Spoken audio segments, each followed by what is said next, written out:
planted. What up, everybody? Welcome to Spike Talk, episode 12. I'm Baby Bay. I'm here with Frost, as per usual. We got Steve in the back somewhere in his crib.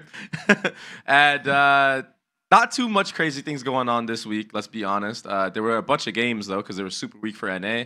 I guess, you know, that late start, they decided to crunch everything into one super week. So yeah, I guess that's why they decided to do it like that. But one of our homies that we had on the pod, actually, Redgar, he ended up getting benched for Famzy to step in.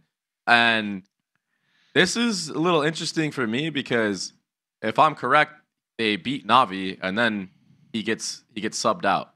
And I feel like Redgar played a pretty good game in that series. So maybe this was something that was in the works for a little bit of time. And that just happened like that. I don't know the ins and outs. Maybe we'll have to have him back on and ask him what the hell happened. What do you think about the change, though? I think it's interesting that they're three. Like, EU is the closest league we have, by the way. Mm-hmm. All the wins are like everybody's like. Is it really? So there's like 3 teams I know that in are 3 NA and 6, 4 teams that are 4 and 6. So Redgar's basically, I think, 1 game away, or sorry, Giant X is 1 game away from being like 5th. So I think it's a very weird move. Look, I mean, I think here's what people are going to say: mechanics. His mechanics aren't good enough compared to the rest of the league. Yeah, his IGLing, his experience can make the difference in some ways. I don't know. I hear the same thing about Cruz, right? Mm-hmm. This is what I keep hearing about Cruz is like, you know, he can't shoot or whatever, which is kind of funny because when you compare him to some of the other IGLs that can't shoot, they actually can't shoot. He can actually shoot. Just obviously he can't shoot to the degree that like Pacific is used to because, you know, the aimers here are just insane. But so I think it's a case of undervaluing IGLing and overvaluing mechanics in what's in a region where most of the teams have high game IQ. So I don't know the internal workings, and just because he was on the show and he's a friend doesn't necessarily mean that I'm going to just go, you know, and outright defend him. I'll say I can understand the move more because in Europe, macro is pretty much already part of it, right? Mm-hmm. So the difference normally will be in the micro and like the level of aimers and like where you can find mismatches and abuse, you know, some players. It's sad for Redgar. I don't know what he does from here. I don't know if he goes to tier 2, if he gets another shot in tier 1. I'll say this though. I think there are a bunch of players in EU that probably shouldn't be on teams anyway. And every region, every single one. I'm still surprised with Liquid because they got rid of both Safe and Redgar who weren't really vibing. And Nats is IGLing now on Liquid. So it's like, I'll say this. You have the best Sentinel in the world. I'm not letting him IGL. Like, I'm not letting him ban IGL if he wanted to on Sentinel. That's just not it. So I think it's weird that like that happened. So I feel for Redgar. But I am surprised that Giant X went with a roster change when they're basically like 1 game away from 5th. Yeah, literally. Even though they're last, they're 1 game away from 5th. It's like, why are you making changes here? And apparently it didn't work out. I mean, they played Heretics in fairness, but and it wasn't too bad of a showing either, to be honest. I mean, like the games were pretty competitive. Like 13-9, they actually won a map. And then another 13-9. The weird thing for me is that they have 2 Raze players now. Like you have Famzy, who plays Raze and Omen, and then you have Coutinho, who also plays Raze and Omen. And I feel like it and then they have Purple playing Jet. It's just so weird. And I think he played Yoru. Yeah, they run double duelists quite a bit. I think it's a mismatched roster. I mean, you could say Talon does the same shit, but like the difference is like Ban can legitimately play Sentinel and Duelist. Yeah, right. So it's not like I'm taking a guy and putting him somewhere he's not like well put. Ban can play flashes. right? So, Ban can play like any character in the game. He's just bro, I have him on 13 player. ages this year, by the way. Yeah, literally. It's actually kind of crazy. Just a well-rounded player, man. Ever. But yeah, but back to it's like, I guess you can say like it's pot calling the kettle here, but like in reality though, like these players, in my opinion, haven't proven. At least in NA, we know that ban was flexible, right? Like, you know, I don't understand I don't understand the roster fit. If you're gonna take out Redgar and you're just gonna have like 3 people that can, I don't know.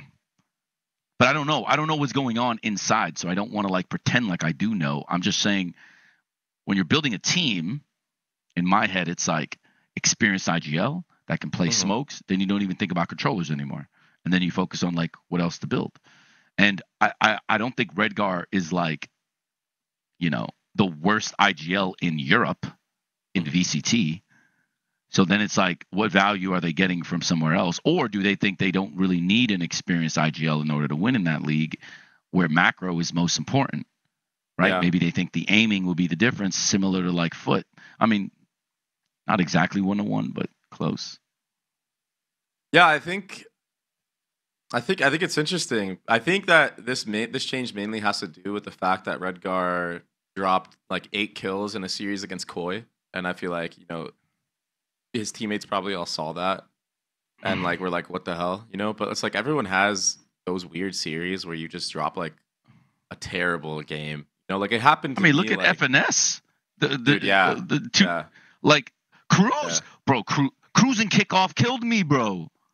But it's not like you just happens. It happens. It does, bro. It does, dude. We lost the secret because, in my opinion, because of Cruz. Dude, like once a year, bro, I would have this fucking match where like it didn't matter what it was, and it happened to me every year. So I was able to identify, oh, I'm having this game. You know what I mean? I would drop like under 5. I would drop under 10 kills, like maybe 2 maps. Or maybe a map. Maybe a map I would drop under 10 kills, which is weird because most of the strategies that we would have were based around me. So like I was the one that was supposed to be set up. But I would just have this one-off game where my hands just wouldn't fucking work. And in my head, that was the game where I was like, so is this what becoming washed is like? Like you just randomly have a game where you just fucking shit the bed like crazy? Because it's not like it was a consistent thing, but I would have this one-off game once a year where I would have this shit-ass game, have 10 kills in one map, and then I'd probably end up losing the series because, you know, it would go map 3. That's how all of our games were for some reason. It would go map 3. And then we would just lose one series like that, and I knew it. I was like, bruh. But it was also a wake-up call to me to play even better. So for me, seeing Redgar drop, 8 kills in that whole series against Koi, but then to beat Navi, and keep in mind, obviously, Navi are, you know, we'll talk about Navi in a little bit because they're going through some bullshit. But still, to beat Navi, who at that time people didn't think were complete dog shit, you know, I think that was a pretty good bounce back. And he did it in like a pretty good fashion. So yeah, it sucks for the boy. But, bro, it's gaming, bro. It's cutthroat out here, you know? It's... Yeah, I've recently had this conversation even with my own team. Like, nobody cares. Nobody cares that you had a bad day, you were sick, you felt off, you have weak mental health, or like you're in a weak mental health state right now. Nobody gives a shit. If you're losing, jobs are on the line. And that's, you know, back to what you said, cutthroat. So. Yeah, same thing with Crew and Klaus. Klaus got benched. Now this is a little bit different because they were having like no success at all. They were kind of just getting rinsed. And yeah, I think like MTA coming back in. So MTA, if you don't know, he was always supposed to start, but he got like a hand injury in the beginning of the season. So, like, he played a couple games in kickoff, but then he was just AFK for a while because he had, like, a really bad hand injury. So, he was always supposed to start.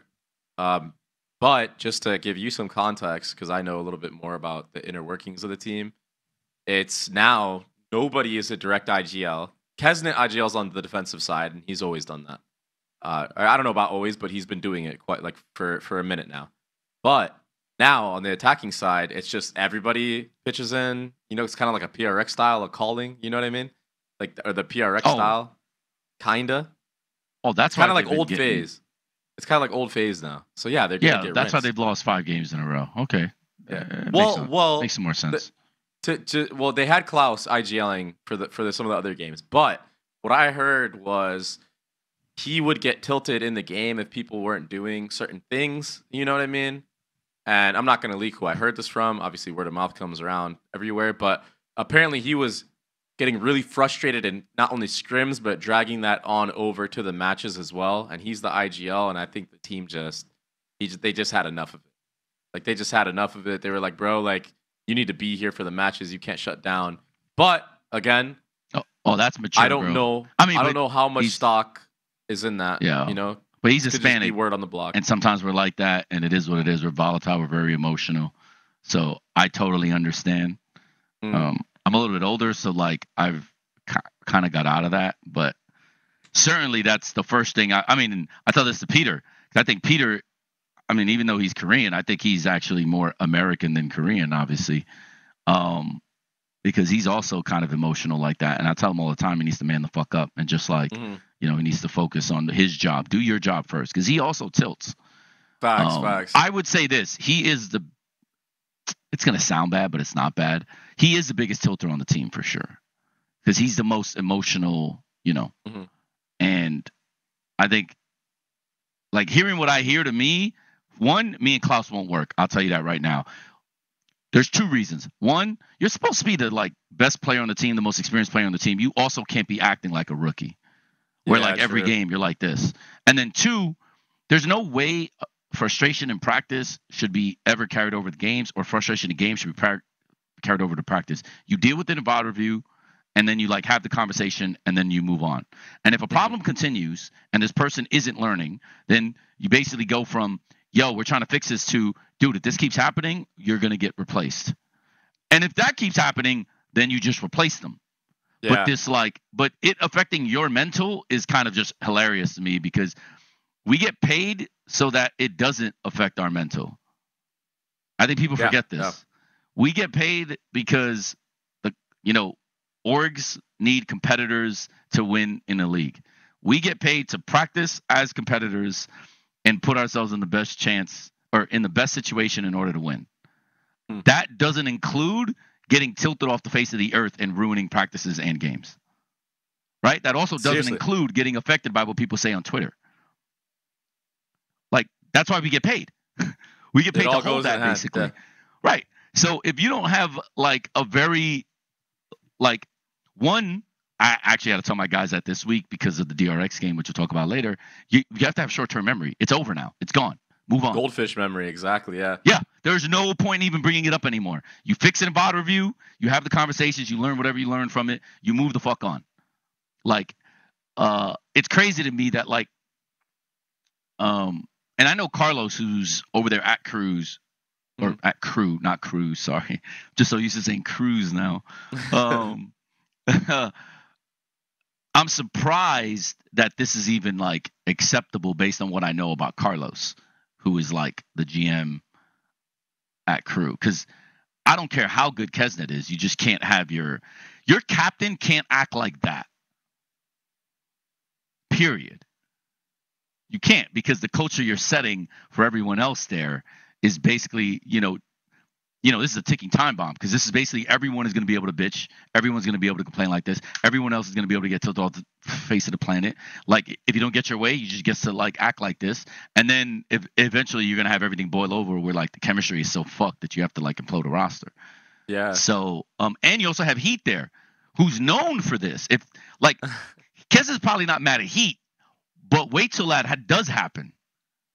Now you have another nuclear time bomb. We were talking earlier how like the chemistry was great for Heat. Heat's known for being divisive, and when he doesn't get his way, he's emotional.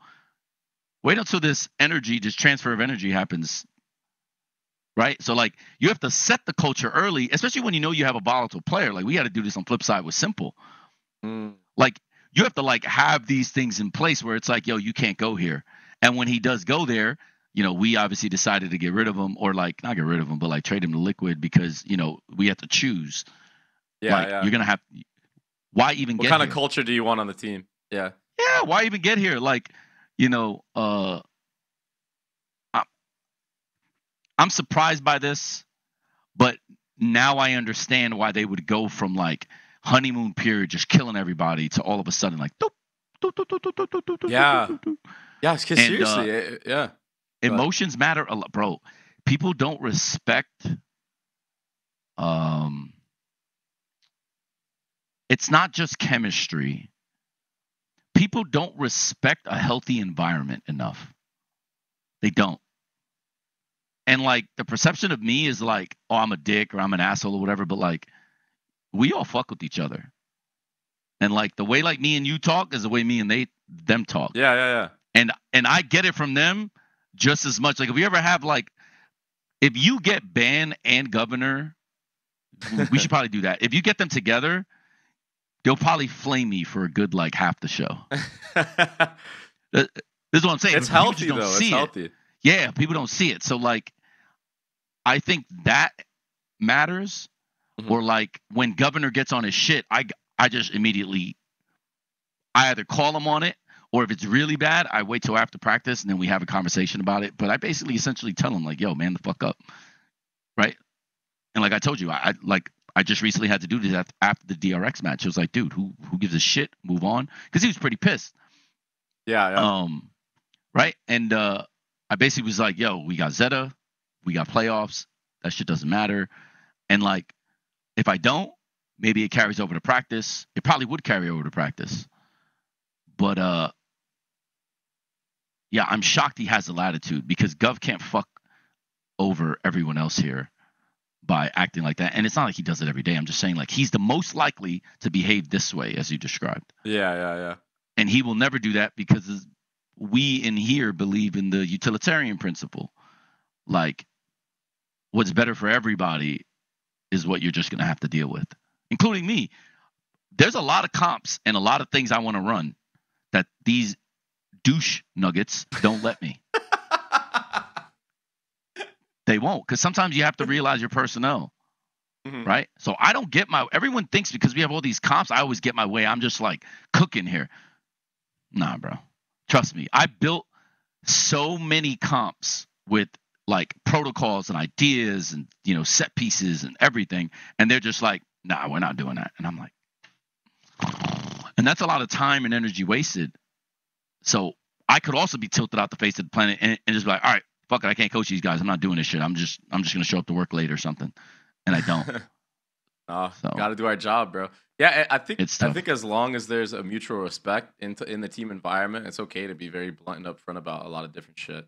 And I do agree that. So this is what I think. When you have one player on your team that's tilting, in general, this could be on any team. It's not just it's not just crew setting, right? Any team, it makes it now acceptable if you do not do something about it for every single other person on the team to start complaining. And then it's like what you said. It just starts with one guy and it'll just trickle into everybody. All of a sudden, dude, and he's your IGL. Can you imagine your IGL being that way? That's insane. No, it'd be bad. Your IGL has to be like the mature one, the rock, steady. So that was me on FaZe, and there was this moment, and I'm gonna just say this because Rossi's a whole different player now, and he's actually matured way more than what happened on FaZe. But when he was on FaZe, when we had this boot camp, there was a lot of pressure on us. Okay, a lot of pressure because we were in tier 2 still while VCT first year was happening, and we were still getting paid pretty fucking well. Like honestly, we were getting paid like a tier 1 team, but we were in tier 2, right? Because we tried to make that another run at it. Now we picked up Rossi. Everything was good. While we were at boot camp, there was this one match. I don't remember who it was against. But he did something that like just tilted me in a match, and I'm one that it's really hard to tilt me in a match. But we were on Fracture or something. Me and him were in like a 2v2, and like he dies in the 2v2, and he didn't like the way he dies, and I'm sitting next to him, and he slams his desk. I bring it to a 1v1. As he slams his desk, I think I got wide swung by the other guy. I lost my shit, bro, because I was like, bro, I could have won that. You know what I mean?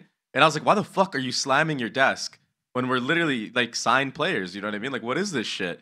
Now, here's to my point is that we kind of like let that shit slide, even though like I was really like on top of it. I was like, bro, don't ever do that shit again. You know what I mean? And I think we may have won that match. Thank God. I don't remember what match it was, but it was one of the ones that we won. Now, fast forward a month not a month. Fast forward like the next week, all of a sudden I'm in practice and I slam my desk, bro. And I'm just like, bro, why the fuck am I doing this now? But this is what I'm trying to say is that it'll trickle onto other players. I've experienced it myself. And I'm a very passionate player and I can get heated up and worked up, but I haven't fucking slammed a desk or like done anything like that since I was a kid fucking throwing controllers when I was upset playing fucking Halo. You know, I was a little bitch. You know what I mean? But just that one thing kind of got in my subconscious, and now for some reason I was doing fucking this. You know what I mean? And it's like no one on your team wants to fucking hear that shit. When Rossi did it, he wasn't in a spot where he's the IGL or anything, but I was always like a figure, like a father figure to that squad, right? It was like my roster, right? So like a lot of players looked up to me on that roster. So when I started doing that shit, that trickled on to everybody else, and then we had to have like a whole team conversation and be like, yo, man, we're better than this shit. You know what I mean? Like, we can't be tilting like this in practice because of what you said. We're getting paid to do this shit. We got to be able to handle this pressure, everything. So we cleaned it up tightly after that, and now seeing Rossi perform how he's been performing on this roster and really own up to a lot of things that he's been doing on Twitter, you know, I think he's over apologizing a little too much, but either way, you know what I mean? He's gotten way better and he's matured, and I guarantee you he's not like that at all anymore. But that's just how fast they can work together. We spend so much time together. It's easy to like, you don't even realize the things that you're absorbing, right? Sometimes it's like things you say, you know, even how your speech changes. Like, we spend so much time together as a group. It's easy to like pick up habits. Another one that I see players pick up on a lot is like, you know, when you're playing and you die, like somebody does some stupid shit or hits you. It's like, bro, what the fuck is he doing? It's like, we don't need the commentary, bro. Right? No. But even people that don't do it when someone on their team starts doing it. And that that seems like it's like really small, but people don't realize that shit actually becomes a habit now, right? Or like, bro, what the fuck? When somebody just hits you with a crazy shot, it's like, dude, we don't need the commentary. Like, we don't need the you know. So for real though, like, for real, I completely agree because not only the worst part is if this happens in a fucking match, bro. And you get absolutely obliterated, right? Let's say it was the nicest shot ever, bro. Like, the best shot in Valorant history, bro. If you fucking say, oh my God, this guy hit a crazy shot on me, while you're in a fucking match, bro, how does that trickle onto your teammates now? You're gonna make them lose confidence in the middle of the match, bro. I don't care how you died, bro. It could have been the craziest shot ever, bro. Just be like, just make the fucking call, make the info call, be like, yo, one here. You know what I mean? That's it. Like agent is here. I'm totally with you. I hate when that happens, but again, people don't. I imagine Kesnet knows, but you know, he doesn't have someone there to be like, bro, what the fuck are you doing? But no, it's Klaus. Like when you're in a leadership position, it's Klaus that was like that. No. Oh, sorry. Yeah. So I'm sure Klaus knows, but it's like hard to like stop what your impulse is unless you have people or someone or a culture or a system that says, oh, this is like wrong. Because if you get to just decide what to do whenever, you know. Yeah. I mean, it is what it is. Like, Crew had a really hot start, and that honeymoon period was good. And it's just unfortunate what's happening to him. I think the NRG game was a real, like, is this real? Because NRG, I know FNS is going to get better. That's fine. But NRG wasn't in a good place. You had to beat them now. True. Right? If you were ever going to beat them. And they lost to them when they're probably at their weakest. So it basically tells you where Crew really is. I think that's the unfortunate part. I think the culture and the environment maybe has gotten so bad, in a sense, that it's really affecting performance. Yeah, probably. I don't know how the actual inner workings of the team are. I think that they're trying to go in the right direction with it, you know, and I think that, you know, if you have an IGL, like I said, this could all be Fugazi, but I don't think it is. But if you do have an IGL that's been getting tilted and he's just not IGLing, or maybe he's not making the right calls because he's tilted, then also, I guess they're off to a good start. But attacks without an IGL are hilarious to me. First off, defense to me, is all about comms. It's all about communication. On defense, I can understand the duelist IGLing on defense because it really, most IGLs go, where do you want to go anyway? Where do you want to go, baby, babe? Here's what's going to happen. What do you want to do? Especially if you have an op. If you have an op, they'll be like, let's say we're playing Haven. Let's say we're playing Haven. Andre, where do you want to go? You just tell me where you want to go. I'm going to be the IGL. Where do you want to go, Andre? We go short A, bro. All right, cool. So then in his head, he's going to go, what set do I have where I have 1, maybe 2 on A, and I can play strong either B or C?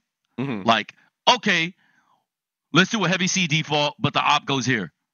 Instead of you come here. You play his position. That's pretty much what's going to happen, right? So you can have a duelist do that. What's our playbook? What's our sets? What's our framework? Like, what do we want to do in this round? I want to go short with the op. I want to hold the line. So I'll probably have my Sova here. Is there a play that has a Sova basically dart and then run all the way to B, fill the B gap, and then you have 2C, 1 garage? I'm going to run that, but I'm just going to do it with an op, right? That's okay. Attack.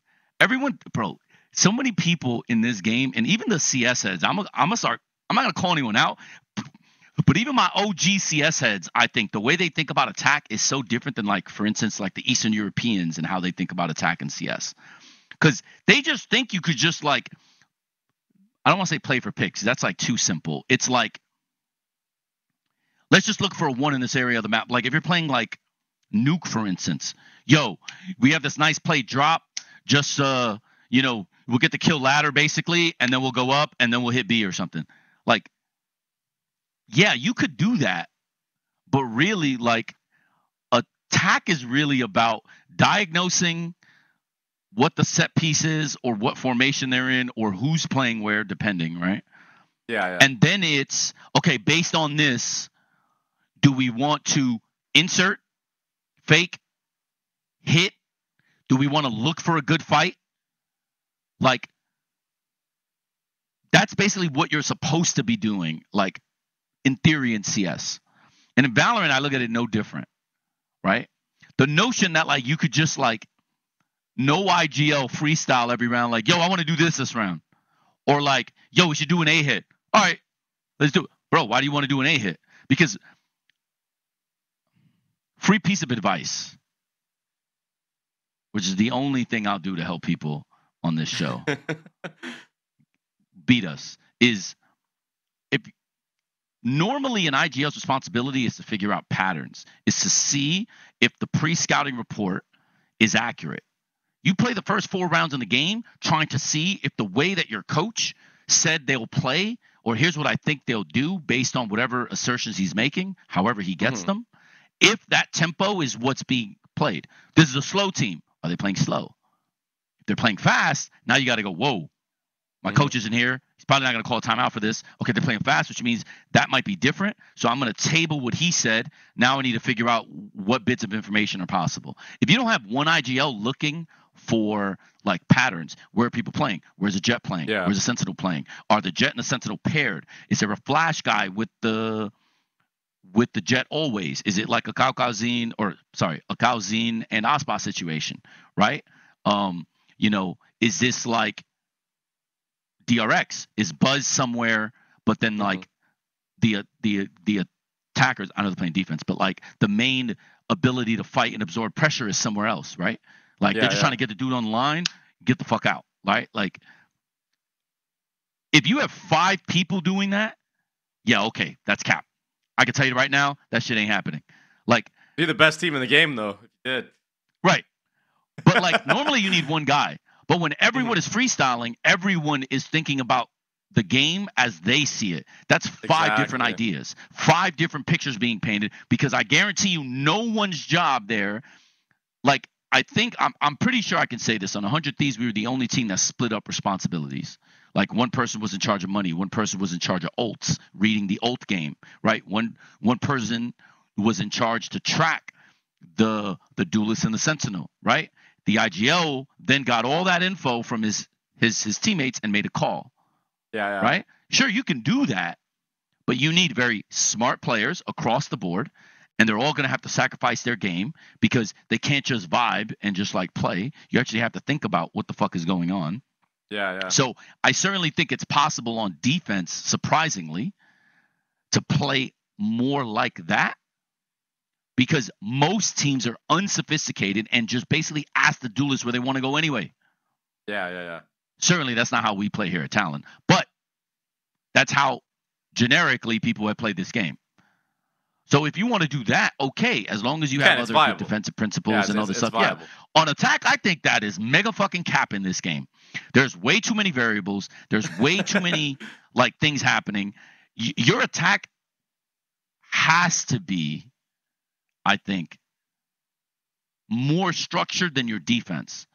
Your communication on attack can be much worse, because defense, your communication has to be very good, if not great, if you want to play that way. Because as long as everyone knows what the gaps are, players are so good now, like, you can fill it's fine. Yeah. Like, as long as the gaps are communicated and the defensive protocols are tight, it can work. Trust, it can work. On attack, that shit does not work that way. So the notion that everybody freestyles attack to me is hilarious. Now, I haven't really looked. It's not good. Yeah, I didn't know I didn't hear, because I don't have access to America anymore because I'm in Pacific now, so I don't talk to everybody as I used to. So what you said, I don't know, if it's true or false. I'm just going to assume it's true. Yeah, it is. And based on that, I wonder if their attacking rounds over the last 5 games are much worse than their defensive rounds. Right? Like, I haven't done that math, but I'm very curious. I'm sure they've had one game where it's like, oh, it's good, but I'm pretty sure they had stinkers too, and that's the problem. There's no consistency. When you're playing attack in this game, especially on non-3 bomb site maps, you need to average 5 to 6 rounds without a pistol win. You need to. The game, everybody has gotten so good, you just have to. Yeah. If you're going to freestyle rank this shit in the pros, good luck, bro. They were kind of just, honestly, they so with this new setup that they have, they only played against NRG with MTA. That was his first welcome back match, I guess. And they owned the first map, and then they kind of just got rinsed on the other 2. Like, they didn't really have a chance on either side on the other maps. It's okay. To be honest. But over the course of time, I wonder if they can achieve that level of consistency on attack. Because, I don't know, but just to piggyback off of what you're saying is, if you have 5 different callers, or even if you have 2 different callers, 3 different callers on your attacking side, all your conditioning goes out the window. No one's conditioning anything, because you have a bunch of different game plans. You run into the problem with people clashing in ideas in the middle of a round. You know what I mean? Because all of a sudden now, exactly, everybody on the team sees a winning play, right? Which could work, by the way. Like, I think there's a system where, like, if somebody does find a window of opportunity, they should be allowed to take it. Of course, there's always like a little fine line with it, though, of course. But if you can't set up anything and have a game plan and condition certain things, then how are you helping yourself out later down the road? It can work if you accumulated a huge lead on the defensive side, and now you're relying on, we get pistol. Now we're at 10 rounds. We just need to win 3 more. It could work then, because you could just do a couple sight hits in this game, and if the other team is sleeping at the wheel, you might be able to just run them over, right? Sure, that can work. You can snowball a win in your favor, but against a really good team that is structured on their defensive side, or even is just really good in communicating as well. If you don't have conditioning, if you don't think of the long-term game and how to close out the map, you're fucked. You're absolutely fucked. So I'm not surprised. It's, I don't know. Obviously, you never want to see people fail and do badly, but for real, especially Crew. Like, I love seeing them. I wish they could have made it to Shanghai. I wonder how they would have done. But either way, speaking of things that are fucked, Loud has no duelist, bro. I mean, the best duelist they have right now is 2E's. Man, he looked goddamn good, bro. Let me be straight up honest with you. He looked fucking sick on Jet. But the problem is they're running a bunch of neon on other maps, and Sodhawk is on it, and now he's even spoke out about it, saying he's not a duelist, he's not a professional duelist, and et cetera, et cetera, et cetera. But me and you have a bone to pick with Sodhawk, because this was his baby. This was his project. This was his roster. He picked up QCK in the offseason. He made QCK play these weird-ass comps, which ended up working great for them, by the way. They made Madrid. And they played this breach composition, and it was not fundamentally sound, right? In the long term, it wasn't fundamentally sound. So they had to rely back on more normal compositions now. And now not only can they not really run the normal compositions, but they don't have like an identity because they don't have a duelist. So Pancata, he's a great player, a great pickup, honestly, but you can't play this game without a duelist player. That just goes to show it. You know what I'm saying? Like he's having a rough time right now, bro. Yeah, we talked about this. I basically predicted this, and I think we both did, right? Yeah, we both didn't think that they were gonna be better. No, like I basically said when they picked up Pancada, if you remember, like, what is the point of dropping QCK and then getting Pancada when you don't now have a duelist? Yeah, it just didn't make sense to me. This isn't a no duelist meta. As a matter of fact, this is a double duelist meta more than it is a no duelist meta. So I was confused by this. I'm even more confused about him calling his coaches out. Like, it's like this like weird thing. All right, so let's start with the first. The first is Sadhak does not have the mechanics for Neon. There's a gross misunderstanding of what's happening with Neon. Neon is easier to play. Her mechanical ceiling has certainly dropped, right? Mm-hmm. But what happened to her wasn't a buff. It was a change. It's not a buff. Losing a stun is the bigger nerf than she got buffed, if that makes sense. The slide hit, look, Gov just had a highlight with it. The slide shooting is cool. It's nice. It will get you an entry frag. It's cool. But in reality, it is a nice buff. But a bigger nerf than a nicer buff was the fact that she lost a stun. I agree. So you have to really understand how to play around that first and foremost on defense, right? So you have two things going against Loud here. One, they're playing a character I can see they don't understand based on their comps, right? And I'll just say this: Brim and Omen on Bind, right? But I'm running Neon on Haven, and you saw what should have happened. Neon Haven is great, and I know that they beat Furia on Haven. Yeah, playing Furia. They're like 2-6. Well, Furia should have won that game. They trolled so hard. They should have won that map. Sorry, dude, it was like 11-4 or something, and then they let Pancata have a 1v4. It's Game of Throws. Yeah. It's a Game of Throws. I know, but it's Furia. They're 2-6 for a reason. Like, yeah, you're running a Viper Omen comp with Neon though. Like, that's where I don't get that. Right. Like, I don't. 100%. I'm glad you said that, but it goes back to my comp thing. Yeah, exactly. You have to have an identity and an understanding of what you're doing Neon, right? Which I don't think they do. I don't think the coaching staff does. I don't think the players do, right? The second part that they have that's against it is Neon needs high level of mechanics. And I'm not talking about aim. Movement is her greatest asset. And the ability to dodge is very important. It seems like it's like, oh, well, bro, every pro can do this. No, they cannot. Trust me, no, they cannot. I'll give you an example. Ban and Jit, hyper level mechanical players, cannot play Neon to the degree that Governor can. It is not even close. It is not even close. And Jit's mechanics are A+. Jit cannot play Neon the same way Gov can. There are levels to this, and it's so funny. It just seems like everyone now, like, this is no disrespect to Mei. The discourse around Mei when we play DFM is insane. This guy is like the next coming of Jesus, and I think he's a good player, talented player. But the things you were hearing are like, oh, this is Mei's opportunity to diff, to do this. He's playing Neon against Governor. Governor gets 11 first kills. I think kills this guy 6 times. Like, the fact that people don't even appreciate that there are levels to like agents or mechanics is so crazy to me. And I think Loud is insane thinking that they can go to NA with no duelist and somebody picking up Neon and practicing her for months thinking that like now you're a Neon player. When I promise you, if I put Gov in that situation, I think they have more success. Gov has been playing Neon for 2.5, 3 years at a high level and knows everything about the character, right? So like,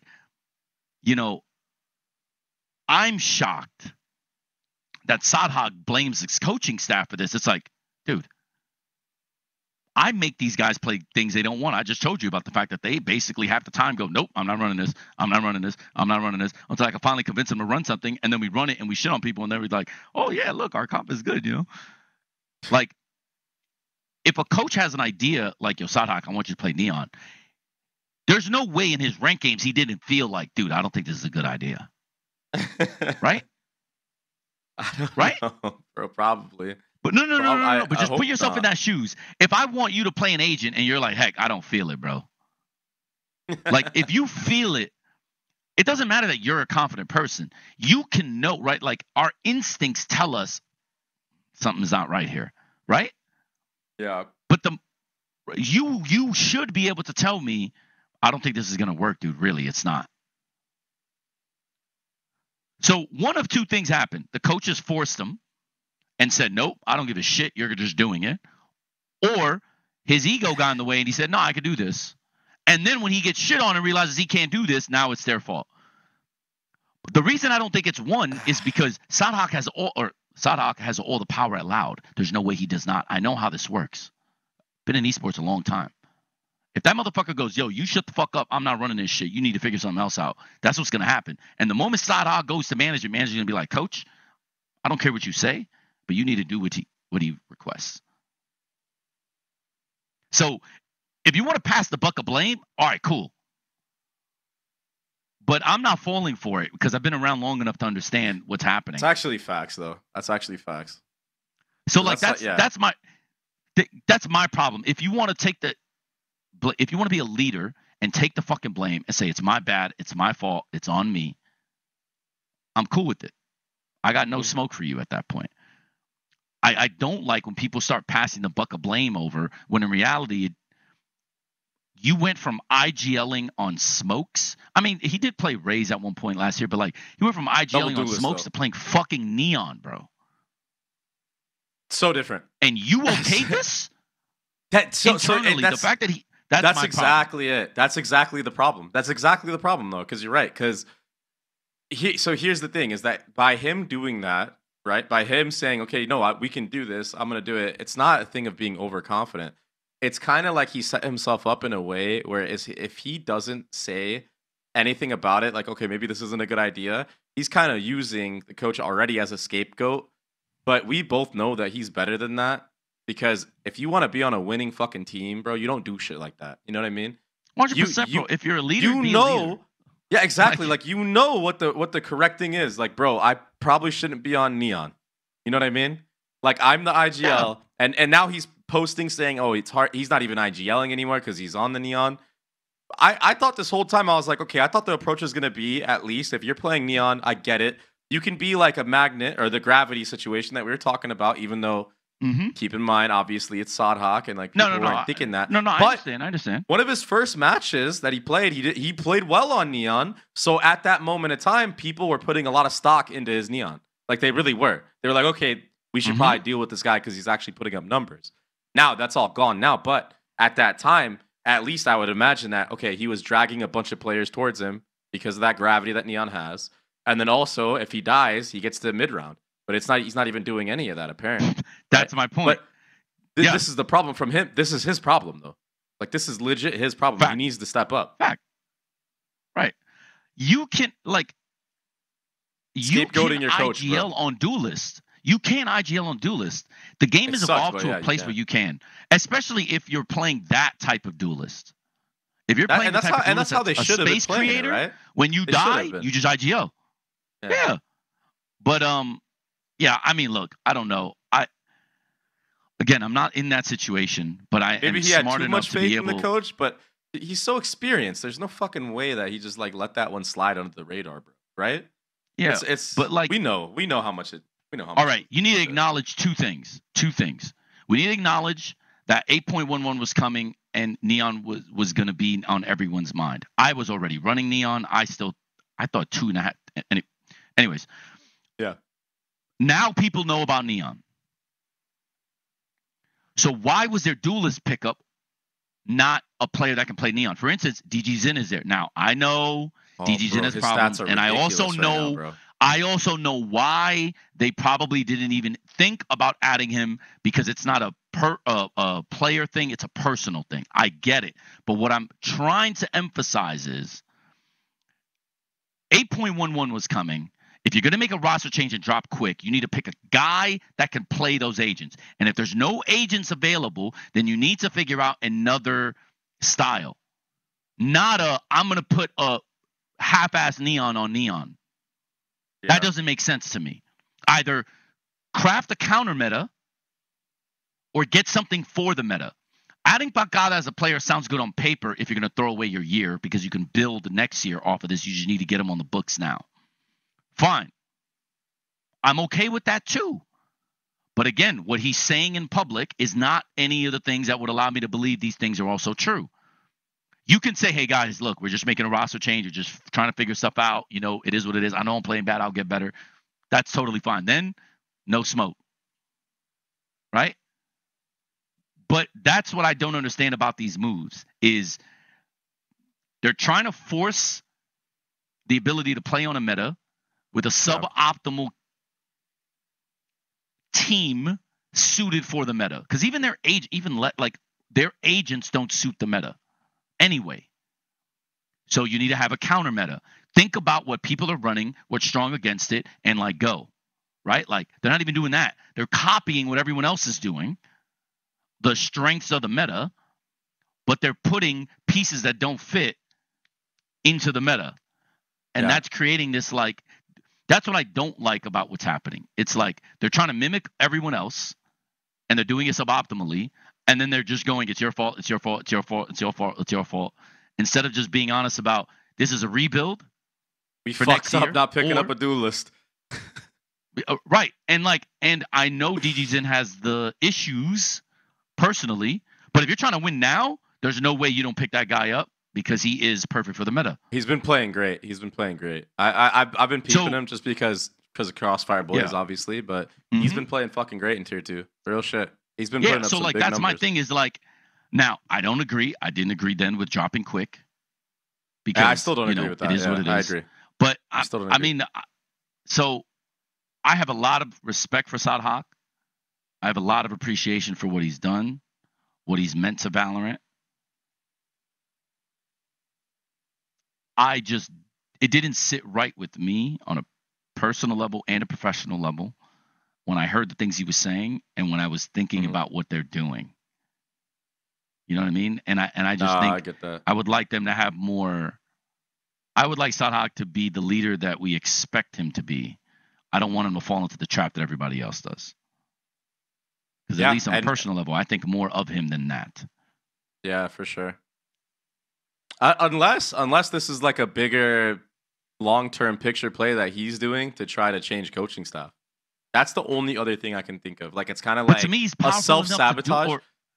You know what I mean? He's powerful enough to do it. Yeah, but 90% of the orgs in this game, they don't value the coach's opinion. They value the players. Coaches, we are looked at as we are looked at as an afterthought. We're looked at well, if my star player doesn't like him and he wants him to go, I have no choice. I'll just get somebody else. That's what we're looked at as. So don't give me that bullshit because I deal with it every day. Like I'm not trying to shit on talent and saying they think that way too or whatever. But I'll tell you this: in general think this guaranteed. Way. If Cruz is get him the fuck out, I know damn well they're gonna think about it. I know damn well they'll think about it, and that's my point. But that effectively is my point. Maybe they already have, bro. Especially after the DRX loss, right? Fuck, bro. You might be right. I'm trash. I told you. Unlucky, I'm just playing. Bro. But anyways, so that's my point. He should have more power than to basically just talk shit about his. Bro, just get rid of him if you don't want him. Just get somebody else. You could do it. So it's probably just a cop out, is what it is. It's just a cop out, and you know what? It's exactly a cop out, but it shouldn't come from him because we look at him as a leader, as the leader, the guy. That's true, right? When you think of IGLs that you want to build your franchise, he would probably be the number one IGL drafted in a fantasy draft if there was just an IGL board. I mean, right? Out of all the IGLs, he's probably going to be the first pick. That is his behavior, these comments are not indicative of the first round draft pick. That's fair. And that's my problem with him. That's fair. In this specific case. Yeah. Yeah, I mean, yeah, we'll just move on from that. Yeah, I think you wrapped it up perfectly. That was great. I agree with everything that you said. Speaking of coaches, I got to talk to Josh a little bit, and he watches our podcast. Yo, what's up, Josh? Welcome, brother. And he actually just wanted to clear the air up about some of the comments that we had about, whether or not he was having Governor on the radar or anything. He actually was looking at Governor, he told me. So he told me during the rebuild, before they got techs, there's only a select few duelists that there were available, and Governor was one of them. But there was just something that happened with one of the players, or something happened pretty much that it just didn't happen. You know how this game of fucking politics goes, bro. It could be anything, bro. Like this is how hard it is to make it into the league.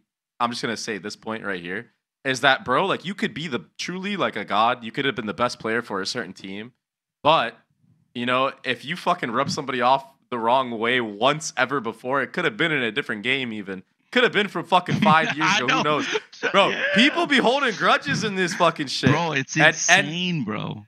And it could be from anything. It could literally be anything. It could be your personality. It could be maybe you were in a pug one time and they just didn't fuck with the fact that you didn't even use your mic. It could be anything, bro. But there's so many things that go into picking a player. It's not just, coach sees a player, I want this guy right away. It's okay. Is everybody on the team okay with it? Is my staff okay with it? Is the management, of the organization okay with it? What do the public people think about it? What does Reddit say about this guy? There's so many fucking factors that go into picking up a player. It's insane, and it fucking sucks because as a coach, as a player from my end, there's a player that you fucking probably want so bad, and you have fucking 4 other players, that are sitting there that it doesn't have to be all 4. Because even if one person doesn't believe in that player on your roster, you have a decision to make. Can I have this roster and replace that guy, the original guy from that roster, with somebody else? Now I'm replacing 2 people. There's a lot of shit that goes into it. You know what I mean?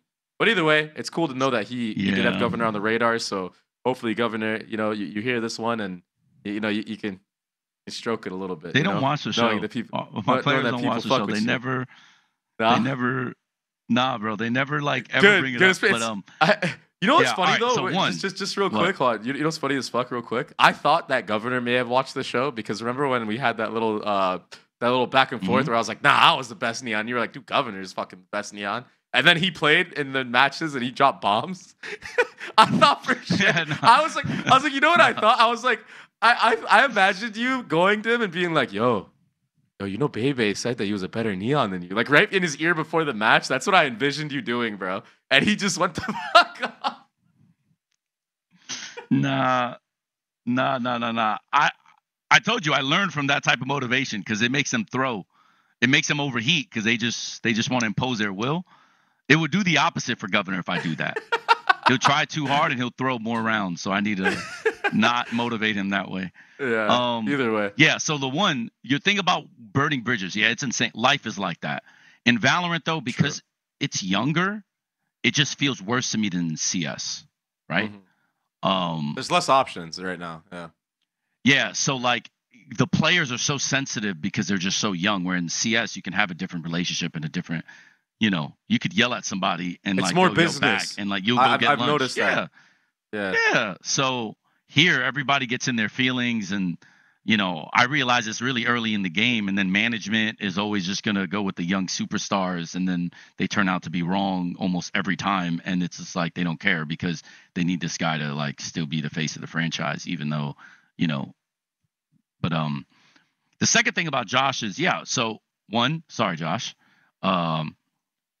but that's why I fuck with you. All right, good shit. 2, it sucks that it wasn't able to work out because I think on a personal level, the reason I said that was because I knew how little options he had, even though he's IGLing, and playing duelist. And even though I know what his acumen was, that's why I brought him over here to T1 when he was still an unsigned free agent. So based on the lack of interest, I just assumed that everybody that could have.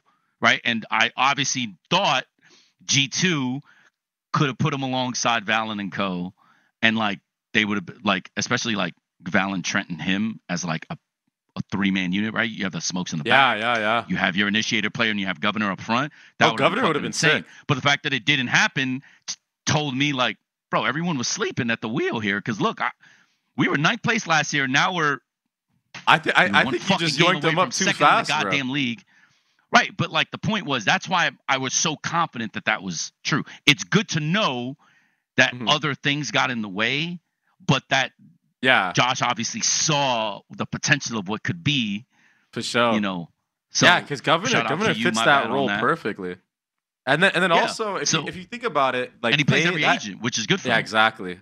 It's kind of like it's so I think a big problem with what happened in that whole scenario in general was I'm pretty sure they were like really pushing for Jogamo really fucking hard, and then EG was just giving them the wraparound, bro. Like just like they were doing that to fucking NRG as well. Right? Yeah. Like it ended up working out for fucking good, bro. Jog's so good, bro. Jaw on G2, like, all right. And I thought he was so trash. I don't know if Icy watches this. 2 years ago, I thought Jogemo was terrible. This is before franchising.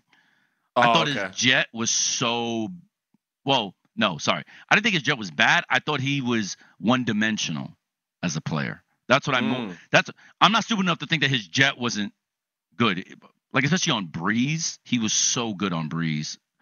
So if you're a jet that's good on Breeze, you can be good on every map.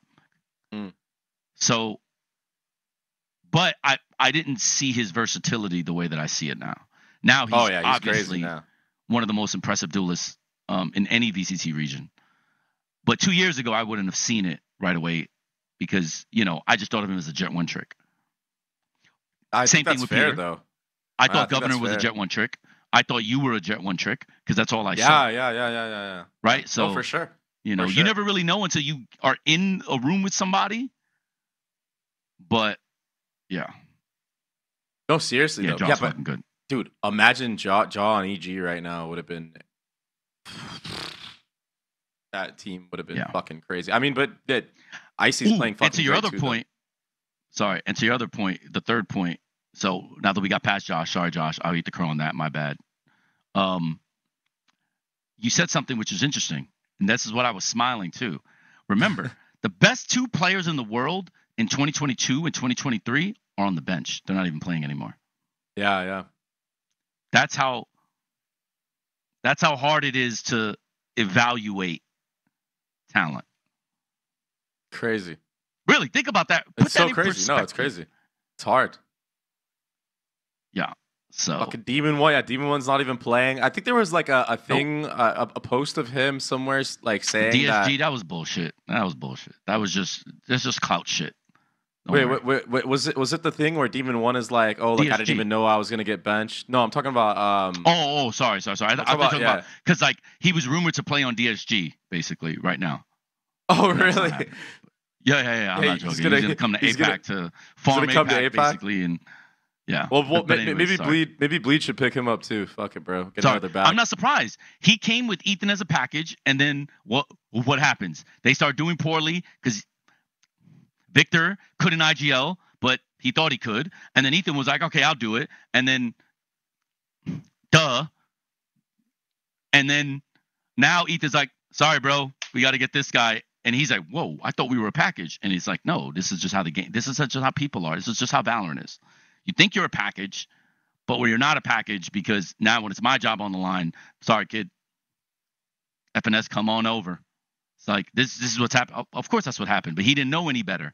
And he doesn't have the guidance and the people around him because, his best friend basically last season was Screwface, and Screwface is on, like, I don't even know what the fuck Kyle's doing now. College. He's on college, it's not like he has, like, he doesn't have, like, this is what happens when you don't have the right network of friends and people to basically, like, consult you on what you should do. This is it, because like he wasn't apt to the politics of the game and how this shit works, and the people that he was even around, or the people that he thought are like this end up being that, but he doesn't know because he hasn't been around long enough. He hasn't seen them yet. He doesn't know who they are, right? Like, and it just is what it is. But this is a learning moment for him. He's young enough and he's good enough that he's going to get another chance. So it's okay. But I hope he learns from this lesson. And he does probably a little bit more on the on the homework side before you make very important decisions like this that can affect your life and your career and everything else. But yeah, this is pretty much what happened, and it is what it is, and there's nothing wrong with it. And like, the thing is, like, me or anyone else, you can't blame NRG and the players there for doing what they needed to do. Their lives are also affected. Like, if me, small example, look what happened with me and you this last Tier 2 season. In some way, I inadvertently affect all of your lives because we were going to do something together, and I took less money to come to APAC because in my head, I'm like, for my career, I need to be able to turn around one of the worst teams in the league, and I need to be able to show that, like, I guess I'm not trash or washed or something, because that's what the impression of me is. So I came here. Yeah. That you're not a paycheck I took less money to come here on players that are making basically minimums. Not all, but most are making minimums. And we're one game away if we fucking don't throw these goddamn fucking rounds from being second in the goddamn league. But the lives I affected, I affected all of your lives. And we all basically agreed, all right, let's do this. And then all of a sudden I pulled the rug out from under you. So am I technically a piece of shit for this? Absolutely. In some way, I was selfish about what I thought I needed to do for me. Yeah, but to be fair, and they could have been, I doubt it, but they could have been also. I'm just trying to say that, like, sometimes these things happen. You really mean the best or the most when you say we are going to do this together, and then something happens. Sometimes you get an offer you can't refuse. Sometimes it's life-changing. Sometimes it's just your circumstance, like I felt mine did, dictated that I needed to be able to basically come here in Tier 1 and prove that I guess I'm worth anything. And this was a great chance to do that on a roster nobody believed in. Everybody thought was bullshit, and an org that hasn't really won in this game. And, you got to do what you got to do. And I took that chance over what I felt was a roster that could basically have beat the shit out of everything I'm seeing in Tier 2. Free 99. Yeah, and now this better than anybody. Tier 2 looks so free right now, bro. It's actually crazy. The shit that I'm now watching, you know this better than anybody. Yeah. Especially when you see our comps, the ideas that even I talked to you about coming over here in APAC and just like smacking everybody around. Like, so this isn't really me being as judgmental as it may come off. It's just I kind of know what the game is, and I feel bad for Demon One because, it's an unfortunate situation that transpired. Yeah. But I felt like if he had the right people around him, he would have known this was a possibility. I feel like he would cook in this meta too, bro. I feel like he would really cook because he's one of those players that can actually sit a Neon down like in the middle of the slide animation, bro. You know what I mean? Yeah, I'll give you an example. Yes, but I'll give you an example though. In Americas, his gameplay doesn't work in this meta. In APAC, it does, if that makes sense. Small example. What May's doing, Demon One did on EG. May is baiting everyone and lurking as Jet. That's exactly what the fuck happened at EG. Yeah. Because it was Jaw Gemmo. Except he had Jaw going crazy with him. Yeah, it was Jaw Gemmo, Busio, and Ethan basically on attack, going in, solidifying the bomb site, doing everything they can.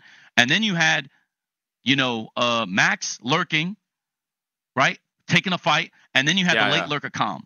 That was basically their recipe. You see Calm doing the same shit on Leviathan, knowing or not knowing he can't because his team is way different. That team was special together, but the individual pieces apart are not actually as special. Like, except for Jogamo. One of those players. I mean, you could say that. Bro, he's turned the fuck up. He's turned the fuck up. Yeah, I mean, you could say that, but he's also not playing against or with bums. Put Jaw Gemmo. No, you're right. Put Jaw Gemmo on DFM right now, and I guarantee you won't say the same shit. You won't. He'd probably give up. He'd probably give up. This is no disrespect to Jaw Gemmo. It's just the thing that bothers me, I think, the most about Valorant, and the thing that bothers me about the discussion about teams in Valorant, is that all these motherfuckers actually believe they could do it themselves. And I'm not trying to call out Ye or Demon One on that because I don't know enough about them personally to know. I mean, Ye, I kind of do, but like, I'm not even saying that. It's like the discourse around this is that all these guys could do it by themselves. No, you fucking can't. Don't care how good you are, bro. You cannot. Simple coming to this game would not be dominant. He'd be probably one of the better players in a region, but he's not going to be dominant. There are so many talented players and teams, and people are smarter now. You're not just going, bro. You're not. That's what makes Aspas so impressive, is that he can.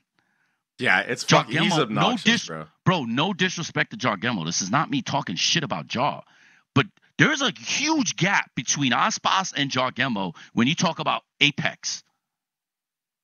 But even Aspas can't keep that shit. Can't keep that level across the whole league. And Jargemo's not playing with bums. Like, it's not like he doesn't have a coaching staff. It's not like he doesn't have like good players around. Come on, bro. It is unfair. Now, surely we've already talked about he is by far one of the most talented duelists in any league. I already said that. Yeah, but the notion that he's a one-man army is insane to me. No, he is not. Trust me. You want to see what a one-man army looks like? Look at DFM. And sure, maybe DFM have maybe one more or two more wins with Jargemo, which, by the way, is still very impressive that a guy can swing the win needle that far. That's how much respect I'll give Jargemo. But if you think that's a playoff team with Jargemo instead of May, you're capping. You're capping. And that ultimately is the point. And this is what we've been talking about when we talk about Yeon, Bleed, and everything. It's like, bruh. Yeah. It's like, it's just too hard. Like, because it's so reliant on team game now. And it's not CS where, you know, you can have a player like Donk, for example, just come up and actually mechanically fucking win an entire major. And by the way, that hasn't happened in a long fucking time, right? That's been right.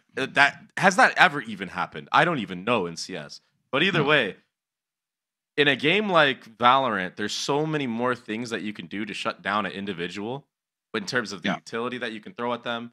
And in terms of like fucking finding out where they're at without having to face check. In CS, people got to keep in mind there's a lot of utility being thrown to find out what the setups are and et cetera, like that. Like to push and flush people off a certain space where you don't have to actually fully check it. But at the end of the day, there's a real reality in which if you dry peek in CS, you're gonna get eliminated, right?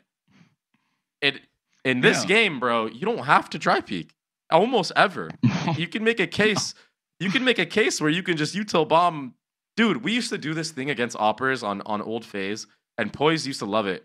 We used to love finding the operator, like the site that the op is holding on the defensive side, and we used to just love to just run down the op because we knew that if we layered our utility correctly, that motherfucker, if he didn't get out of dodge, we're gonna kill him. We're gonna kill his ass. And he has to play retake with an op. Yeah, and he exactly. has to wait for his teammates, and it makes everything so much worse. So one player, it can make a big difference. But in the duelist role specifically, you need to be set up. You need to have layers to the approach. It's not like it was in the past where you could do whatever the fuck you wanted. Now, the only player that I've actually seen be successful and consistent, like we've talked about, in whether he's with the team, whether he's not with the team, that's Aspas. And no one, no one in that aspect is really close to him. I think Ye was probably the closest one to him. Facts. Right? And that's no shot at like Jargemo in retrospect. It's just that I think people are beginning to realize this is more of a team game now than it's ever been. Systems matter, coaches matter, everything matters now. It's not just who's the best player on the server, that team's going to win anymore. It's not that anymore. Now, do they have a good chance compared to like, you know, teams that don't? Of course, they have slightly higher percentage points. But the notion that one guy is going to like go from, a team is bottom of the league to you're going to win the whole game. Yeah. Even if you have Aspas on Talon, I don't know if we win the league or beat PR. Like, you know what I'm saying? Like, it's not how this works anymore. You need, I think the best team over the long course of this season is going to be better than putting the best guy on a team. Yeah, so just to even just piggyback off your point even more, I think this is why EG won champs so well. It's what you said. It was like you had all these play styles that are so they're kind of different in a way, perfect but when you bring them all together, it was perfect for each other, right? 100%. You had Jogamo creating all the space. You had Boostio creating space on Sentinel as well. And Demon One is not a space creator. If you need a space creator, you're fucked. That is not his game. That's why I said May. May, not a space creator. Yeah. He's more like Ye than he'll ever be Jawgemo. Yeah. Right? Which is what NRG did. NRG didn't do Victor creates a space for Demon 1 all that much. It was the opposite. That's what Demon 1 had such bad stats. It was so sad, specific, by the way, watching that happen. It was so sad watching systems and playstyles. And to your point, exactly. You have the best space creator, in my opinion. That is one thing I'll give Jawgemo. He's the best space creator in the game on the duelist spot, even more than Governor. That I will completely agree with, right? So you have the best space creator. You have Ethan, who is one of the best flash supports, if not the best flash support in the game. I'll just say one of the best flash supports in the game, behind Jawgemo, creating all the space. You had Boostio, who was just a maniac and a menace, and was a very solid, let's say like Killjoy, for instance, on Pearl. And then Max got to take his one-on-ones. So you have the Sova util behind that, and then all of a sudden he starts his late lurk. Max wins or dies, doesn't matter. Calm is next. And now all these three hitting a bomb site, creating noise, wasting time, planting bombs. All of a sudden now you have a ticking time bomb. Now you got to win a one-on-one against Demon 1. Then you have to win the late round against Calm. That was perfect synergy because you had the right three creating space and holding, right? And then on defense, for some fucking reason, you had Boostio basically entry Killjoy taking one-on-ones like more than half the rounds. It's insane. Fundamentally broke what you're supposed to do on a Sentinel. It was crazy. But it worked because he had two guys on the corners that are basically like turrets in Jawgemo and, Demon 1. So he got to basically just like take these weird challenges against Sentinels, and he won more than he obviously lost. And now you're fucked. Now you're in a 5v4. You can't go strong in the corners. You don't want to go strong mid because you might run into Boostio plus more. And now it's like, what the fuck do you do? And then if they play retake, they have CS fundamentals. You're cooked. Yeah, it was like crazy. That roster was special together. It was special. It was so special. It's a play style that doesn't work. I'm telling you, this shit does not work. You try to build a system and a team. If you put all the contracts in APAC, all of them, to replicate everybody's a free agent, and you told me to replicate it, I can't do it. You can't. I could not replicate that system as much as I'd like to try and as much as I think I'm smart and all this other bullshit. Just not possible. They had the right mix, and you have to understand what's special when you see it and why it's special. We beat them in the season at Furia. I told Potter and I told Ethan, you guys are going to get better, and you guys are going to make playoffs, and you guys are going to shit on everybody. I told them that to their faces after we beat them. Wow. Because I immediately saw, and let me explain why that happened and when that happened. That happened in Furia when we were in my opinion, we had like high confidence. I think we were like 2-0 in the league at the time. Mm-hmm. And I knew I had the guys. I knew. Beating the shit out of everybody. Everybody in scrims, like everybody. It was free. Like I knew this is why later on you heard me say like this team could have won a championship, but so much of the shit got in their way, right? Because I think we were in their way, actually.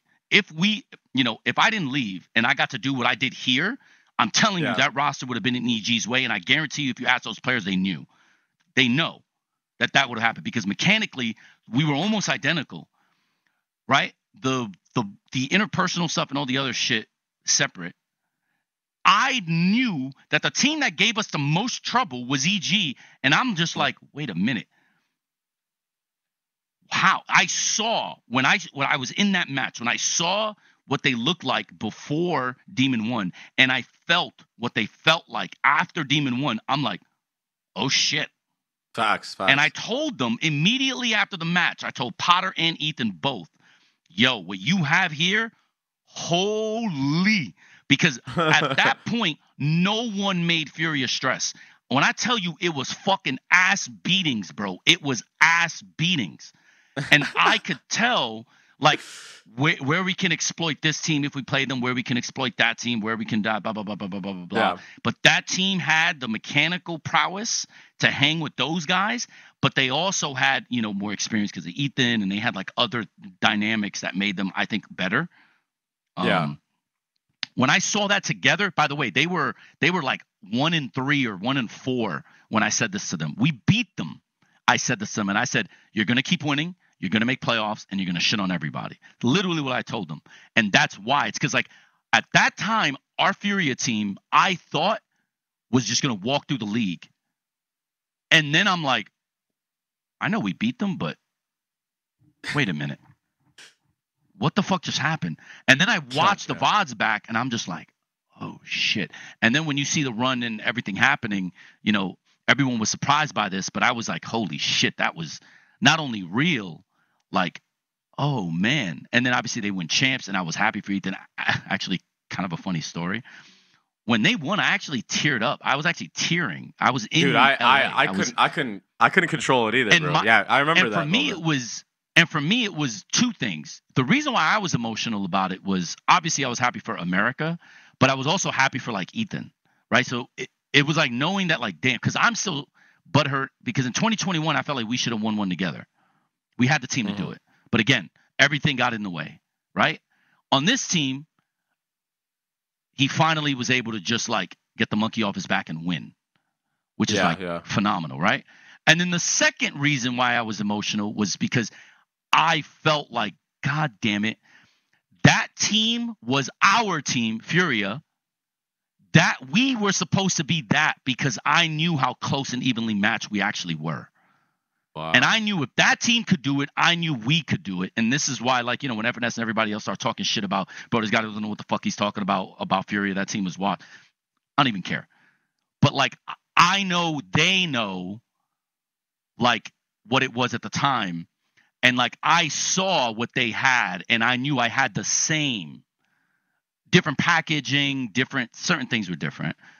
But that, to me, was, like, you had something special. Yeah. I know I did. I know I did the same way they did. My special was obviously different than theirs, but I know I've been in esports so long, I just know. Just like I knew when I built this roster of talent what we can do in APAC, right? I was telling you this shit in October. Yeah, literally. Everybody had us bottom of the league, worst team in the league, all this shit. I'm like, dude, don't even worry about it. And now look, right? Like, so like we don't put enough emphasis on special because we don't understand what that means. But the thing that people think special means is you need like a special player. You need a Demon One. You need a Yay. And what's so crazy to me is nobody is smart enough to realize that those players are on the bench now. Were they special or was the team special? That's why the Texture conversation bothers me about Gen G. Everyone thinks Texture is the best duelist in the world. He is not. Gen G is just special.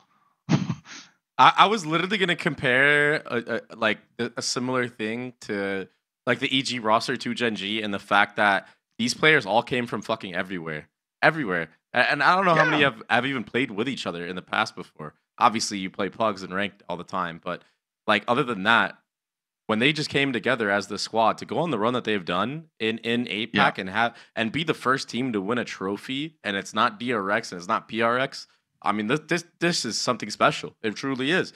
They got second in Madrid. They got first in Shanghai. But there's also something else that's special about what they do that nobody knows about, which you know about. So I'm not going to rain on the parade. I'm just going to say, yeah, man, let me know what you're doing and let me know and like see what happens too. So there's a second part of that. So I'm just going to leave that there. Like I understand they are doing something special. They're doing something special. They are doing something special. But that doesn't mean that they're not special. Right? Like if that makes sense. Like that team can still win at a high level, right? Nah, for sure. That team can still win at a high level without any outside interference. That team can still win at a high level because the team is special.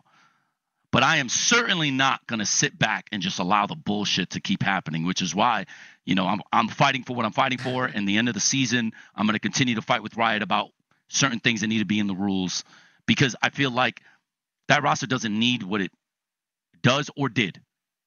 Yeah, but it makes you feel like you have to because if you think it's like one of those things where it's like, well, if everybody else is doing it, you know, it's just such. Anyways, yeah, fair, and it's legal, so it's okay. Listen, we've already talked it's about legal, this anyway. So it's okay. But I'm just saying, like, right. So it's unfair because to me, you know, what bothers me. It's unfair for PRX. If you really think about it in perspective, it's unfair for PRX. Because Gen G is going to be known as the guys, the first to ever bring a thing to APAC. But nobody knows the other side. And that's no disrespect. It just is what it is.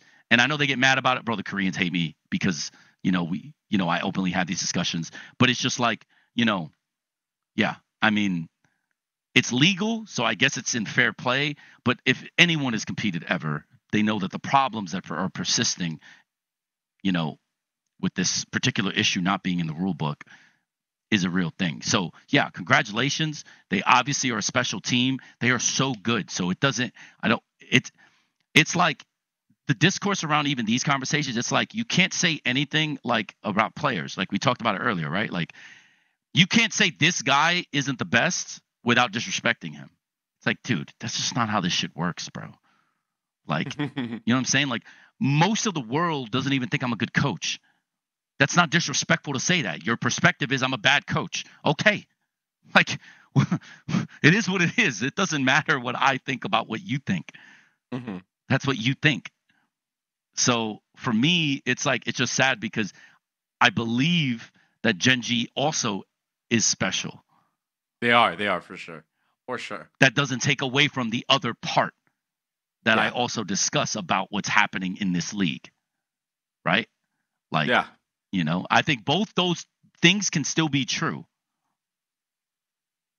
But yeah. But you got to mention it.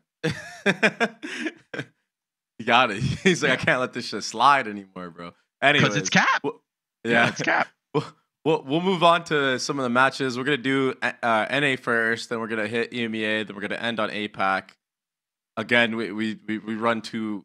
We be yapping for too long, so we can't get to Chinese Valorant. Yeah, there's been some crazy things happening in Chinese Valorant. Yeah, Steve. Honestly, there's at least 20 minutes of this. Just cut it out. We can't yap. If we're gonna yap for an hour, that's cool. 45 minutes, that's probably better. I think it's all good. Is crazy though. I mean, they like the yapping. I think they like the yapping. I don't think people care. It's more. Fair. It's usually more of the we don't want to be recording for 3 hours and you got to get to practice. That's usually the cutoff more than anything. Yeah. Still cut something so that it's at least 1 hour. There's no way we're doing it for 120. Right? You'll figure it out. I'll cut it as I go through. Just take it out. Yeah. True. Got it. All right. We'll breeze by some of these matches because they were garbage. Like there's a bunch of blowouts.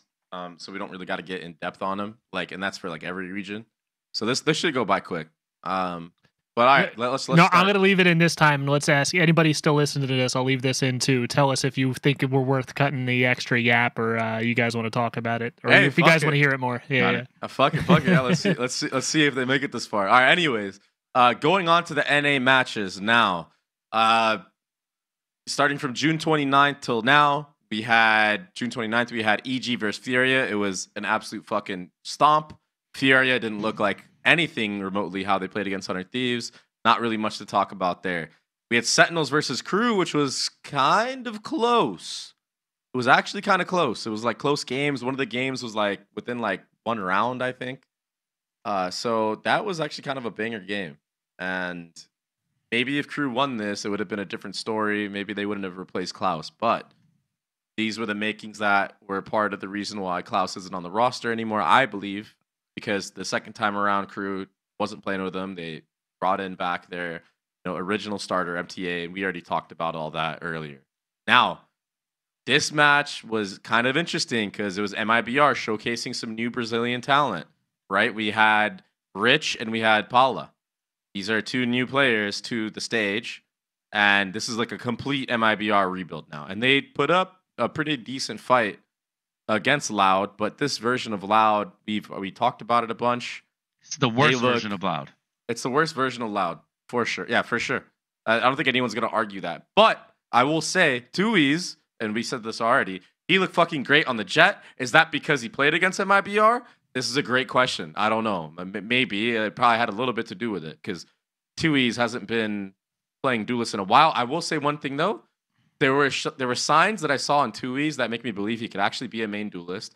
And for one, he was really good with the jet knives. This is something that a lot of players struggle with. He looked very confident with them. His operator, you hearing that, Governor? He was whiffing a couple shots early on in the match, but as he got warmed up with the op, I could tell that he can actually op. He can actually op. What else I liked about him? In fairness, he was aggressive. Almost no first kills. If I remember, he wasn't getting. Yeah, he went 3 and 3 on it. Yeah. Look at the difference between like Dove, who'll get like 11, Ban, who'll get like 8 or 9. Like that. I'll just say this: it's more to MIBR because, from what I remember, like he's playing second angles a lot, not first, second angles. Yeah. And like what you want from a Jet player, like you are a great example of this. You will take the game to other people. Like you'll I'm ask not for afraid to do that. Flash cat if they smoke. You'll peek out, go for one, go back cat, end up A main, or go all the way to B main or something. That's not how he was playing, right? So I'll just say that you might be right that you would know more than me about seeing flashes about duelists. So I'm not questioning your judgment. I'm just pointing out that there's a significant difference between what he was doing and what he's gonna have to do against good teams. Oh, for sure. So that's why, in my opinion, it was more MIBR on Ascent than him on Jet. That makes sense. I believe that completely. I agree with that. I agree with that because also he's also stated that he doesn't even want to play Duelist anyway. Like real shit. Like he's actually said that. He's like I think it's part of that piece that we saw that we showed earlier. But there's a little thing if it's not that piece that we showed earlier where he's basically saying he didn't even want to do it. He's just filling it because they know that they need a Jet and they don't want Sadok on Jet. That would be not pretty, I'm assuming. Anyways, we'll move past that one. We're gonna try to keep things moving. Leviathan obliterated 100 Thieves, and I actually predicted them to beat 100 Thieves this time around. 7-1. I can They've tell been my with the favorite way team that, all year. I know you. Yeah, you've been diehard on Leviathan. That team is bro. Good. That team is good. And you even said it once they figure out. Yeah. I remember you said once they figure out how to incorporate like Calm correctly into this roster, or maybe if Calm just figures it out, it'll be way better. Right. And I think 100%. I don't know if it's too soon, but I think with the way I've been seeing them play these matches, I think he's actually doing way better on this roster. Yeah, in general. I hope so. I hope to continue to see it. Right. You're seeing less of the late lurks. You're seeing more as third, fourth man, which I think is the natural progression for this team because Tex is too similar to Calm in this respect and how he. Yeah, I was gonna say he does the late lurks. It's very similar. You're 100% right. This is the problem because if Aspas died, their round was cooked, and you can't. You know that can't be. But anyways, yes, I hope to continue to see Calm be successful in this way, and I think this team is good. I don't think this team is perfect. There is still, you know, if I was GM, I see the market inefficiency here and where they can improve. But for what they have this year, great. That's fine. Yeah, I mean, they've done great so far. I think they've secured playoffs as well with that win over 100 Thieves. So that was a big win for them. We'll move on. At 100 Thieves, we already got into that with Boostio. That's a main reason why I didn't think that they were gonna beat Leviathan either, was because like I'm just like there's no way they're ready for like a team like Leviathan right now, playing the way that they played against Furia. That was just embarrassing.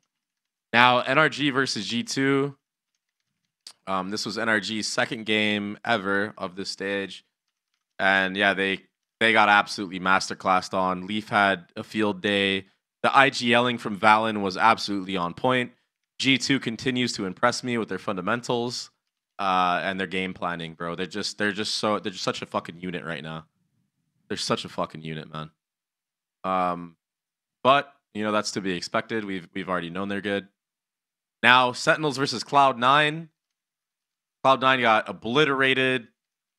I think I saw an interview somewhere saying how Cloud9 are trying to go away from the Oxy and Friends narrative and play, you know, to make it so everybody is enabled. But ego is ego. They're not doing a good job doing it because Oxy had such a bad game against Sentinels. But also, we need to fucking remember that yes, Sentinels didn't make it to Shanghai, but Sentinels are still them fucking boys, bro. They're still. Remember when I told you that the teams that didn't make Shanghai are going to be better than the teams that did? You're seeing it in every league. And Sentinels were a team that didn't even want to go. They didn't even want to go to Shanghai. They straight up didn't want to go to Shanghai for that reason. For the exact same reason you just said. Well, and also they were burned out because they grinded the offseason like motherfuckers. They needed a break, and then they needed to recharge the batteries, and then they needed to acclimate to the meta, which is weird, though. They're not acclimating to the meta. Sentinels is probably the most behind of any team in the world in any of the VCTs. But their players are such high caliber. Yeah. Bro, if this continues in champs, they're going to get cooked. I'm telling you this now. Watch. It could, but the thing is with this team is they're so fundamentally sound. Not it could. That I fuck But it doesn't matter. It doesn't matter. You wait. Trust me.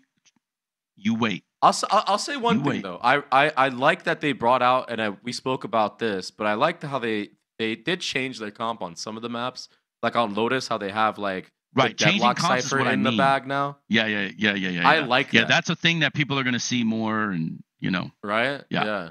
I like that they do experiment. That's an example of the evolution that needs to happen, because there's a lot of characters they need more using that their players have. Of course, on every map you need to have a variation of a comp that takes advantage of either attacking side first, defense side first, because if you think you're going to game plan,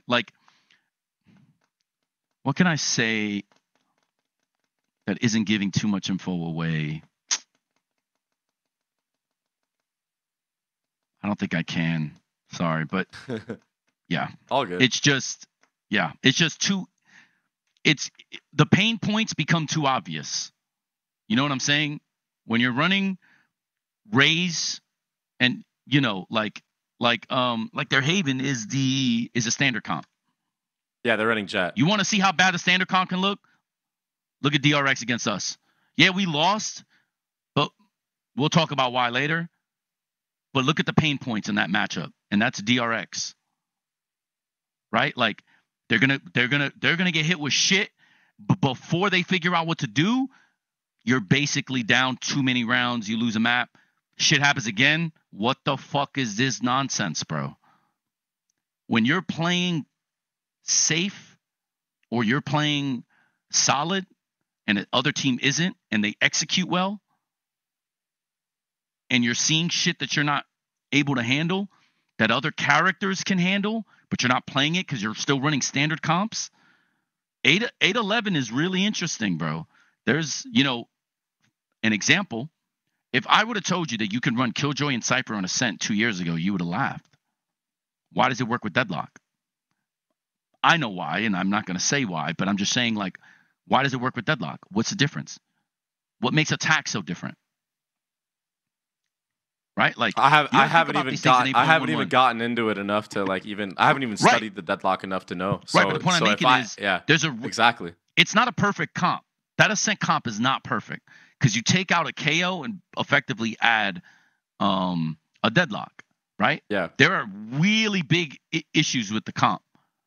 There are other really, really, really painful things you can put enemies into because of that comp.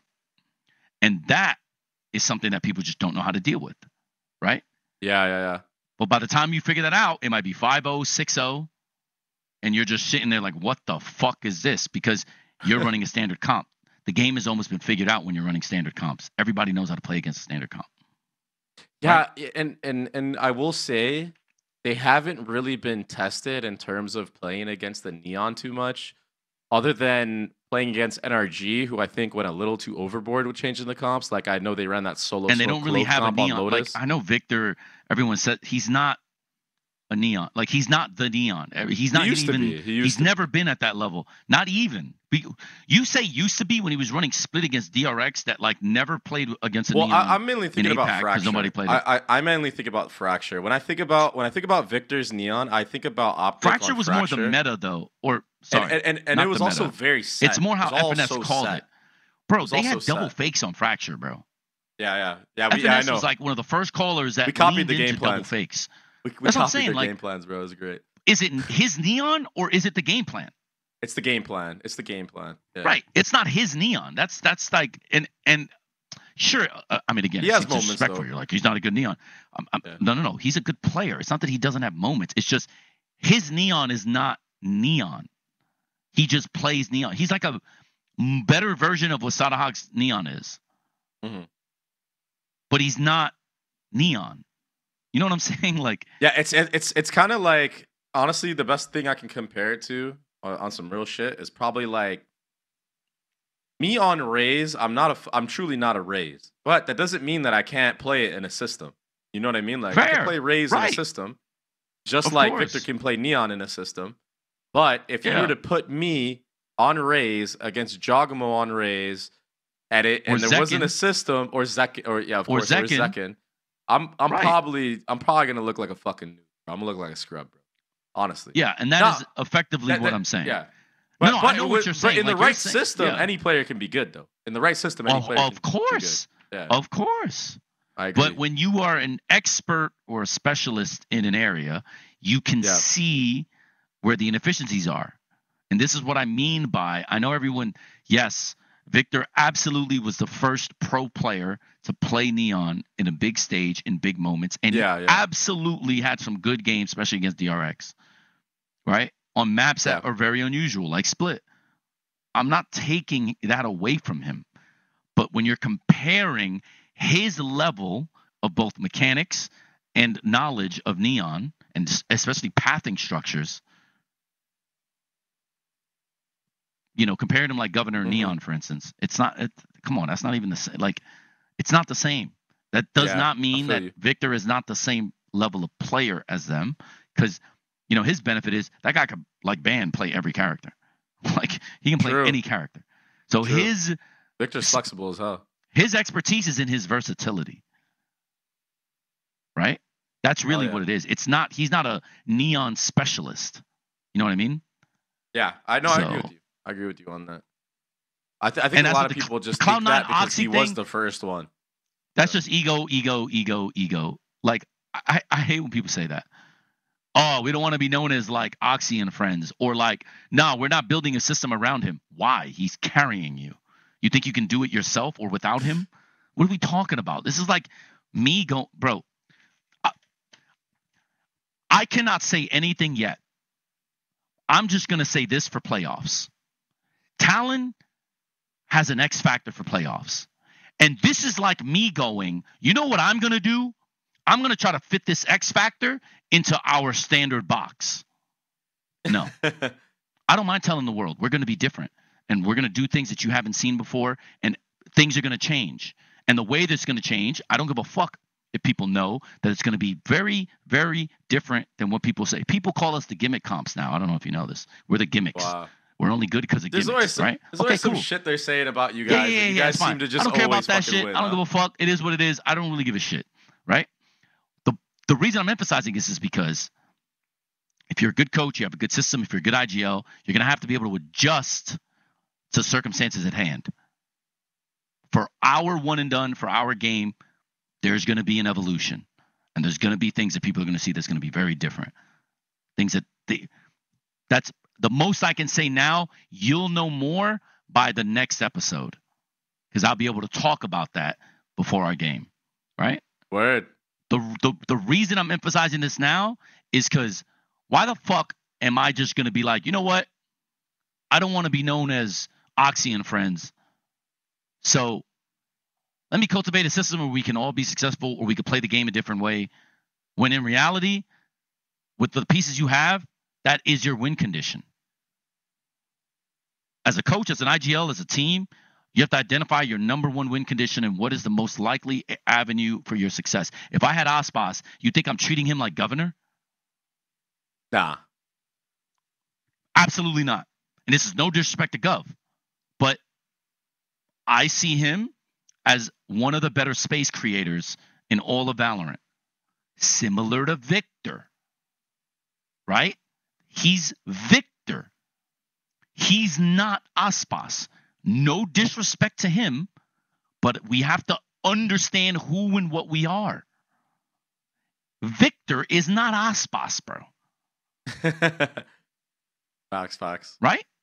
So this is definitely my point with the Cloud9 situation, and how we, even here at Talon, we have to evolve with the current dynamics of the team, the meta, the opponent. The notion that Cloud9 is going to win games with macro is just hilarious to me. hilarious to me. When have they ever won a game by macro? Before Oxy, it was Leaf carrying them. I mean, sure, low key. Other players had moments. But the thing is, people think it's like when you say someone's carrying you, it's like disrespectful. It's like, no, sometimes your system it should helps these people do the thing. Yeah. I agree. That doesn't mean you're trash, because when you take that player out of said system, it often looks very different. Yeah. For that player. A la Demon 1. So it's not like I'm disrespecting Vanity by being like, dude, what the fuck are we talking about here? It's okay, because winning is winning is winning is winning. Yeah, I agree. I was gonna say, like, if you, and it's okay to get incorporated or like want to evolve your gameplay and make it not always be about Oxy and friends, but you still got to remember how to still be able to enable him and just have different looks at the same time while you're doing it. You know, maybe he doesn't always have to be enabled by you. Maybe you could set him up on a lurk, but maybe you start off the half by enabling him. Maybe you start off the half by having him lurk, and then halfway through you start enabling him. Right, you get him Maybe hot. you do it every other fucking round. Who knows?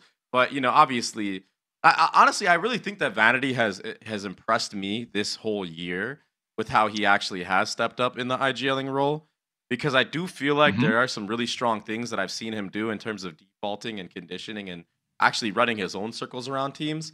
But it still was enabling Oxy to go crazy.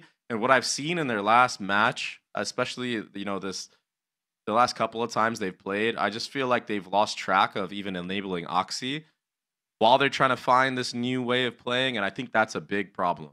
It's like, you got to still remember that Oxy can win you games, like you said. And it doesn't mean that you need to like completely change whatever the fuck you're doing. And you could still evolve with that game, with that being the case. But you still got to remember what got you success and how to still enable him. So I think that this next match that they have is going to be a big testament to that. And we're going to have to see what the fuck they've cooked up. Because, dude, their strength of schedule is actually really tough right now. They played against a lot of easier teams. And now, like, if I was to tell you their schedule, I'll tell you it right now. So I guess it's not as tough as it could have been, but like, they come back right into this stage. They played G2. It was pretty close. It was a 2-1 game that they could have won. We covered that one already. Then they played Sentinels. This one wasn't close at all. And I think this is around the time where they're trying to change their game plan. Keep in mind, Sentinels is strong. Now they play against an NRG who are starting to look good in terms of their macro game and their game planning. Even though, you know, we talked about, you know, they're running Neon quite a bit, and Victor's not like a Neon fucking god. But still, in the right system, in the right game plan, he'll look good. And then they have to run against Crew. Is this a playoff implication match between NRG? I don't know what the playoff system is. If NRG loses, loses, they're out. I'm pretty sure. Yeah. And Cloud9. Okay. So win, right they now, can still make it. Yeah. So right now. Okay. So it's a playoff round. Okay. The standings are pretty close right now for NA as well. Apart from the bottom two teams, which is Furia and MIBR, they cannot make it at all. Loud are sitting at 3-5. NRG are 4-5. EG are 4-4. 100 Thieves are 4-4. Cloud9, Crew, and G2 are all 5-3. Mm-hmm. So if Cloud9 need to win one more game to make playoffs and like solidify it, right? NRG are playing on tournament life. They just need to win everything they can. So they're playing against an NRG that must win, and they look good in their last match. The last two maps, they played fundamentally great when they had info comps. And then they're playing against a Crew who are in a slump right now, but like, they're fucking Crew. And they can always come back at any moment and just start doing their So NRG need help, basically. They need people to lose.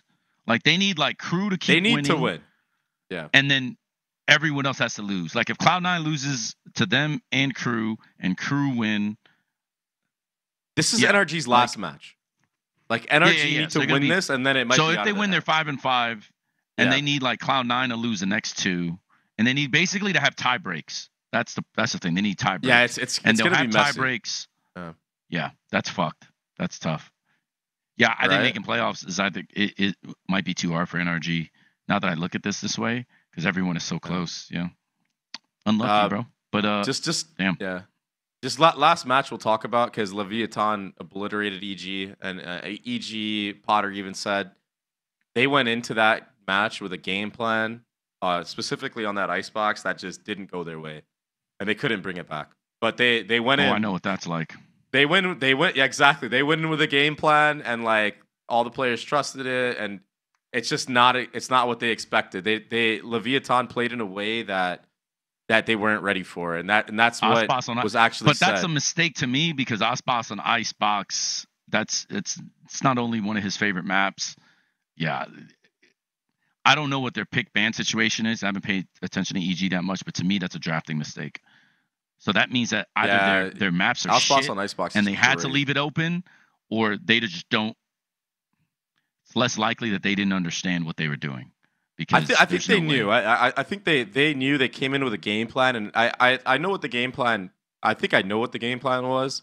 On their attacking half of Icebox, it seemed like they wanted to do a lot of shit in mid. So maybe they thought that mid was going to be a big weakness early on for Leviathan. Mm-hmm. But in reality, they just ended up getting absolutely shut down in mid for like the first 3 rounds. And then it was just a snowball. Honestly, it was just a fucking snowball. It's his playground. Yeah, he's too good. Icebox is, 100 Thieves beat MIBR 2-0. It's absolutely fucking sad. No one would have guessed that.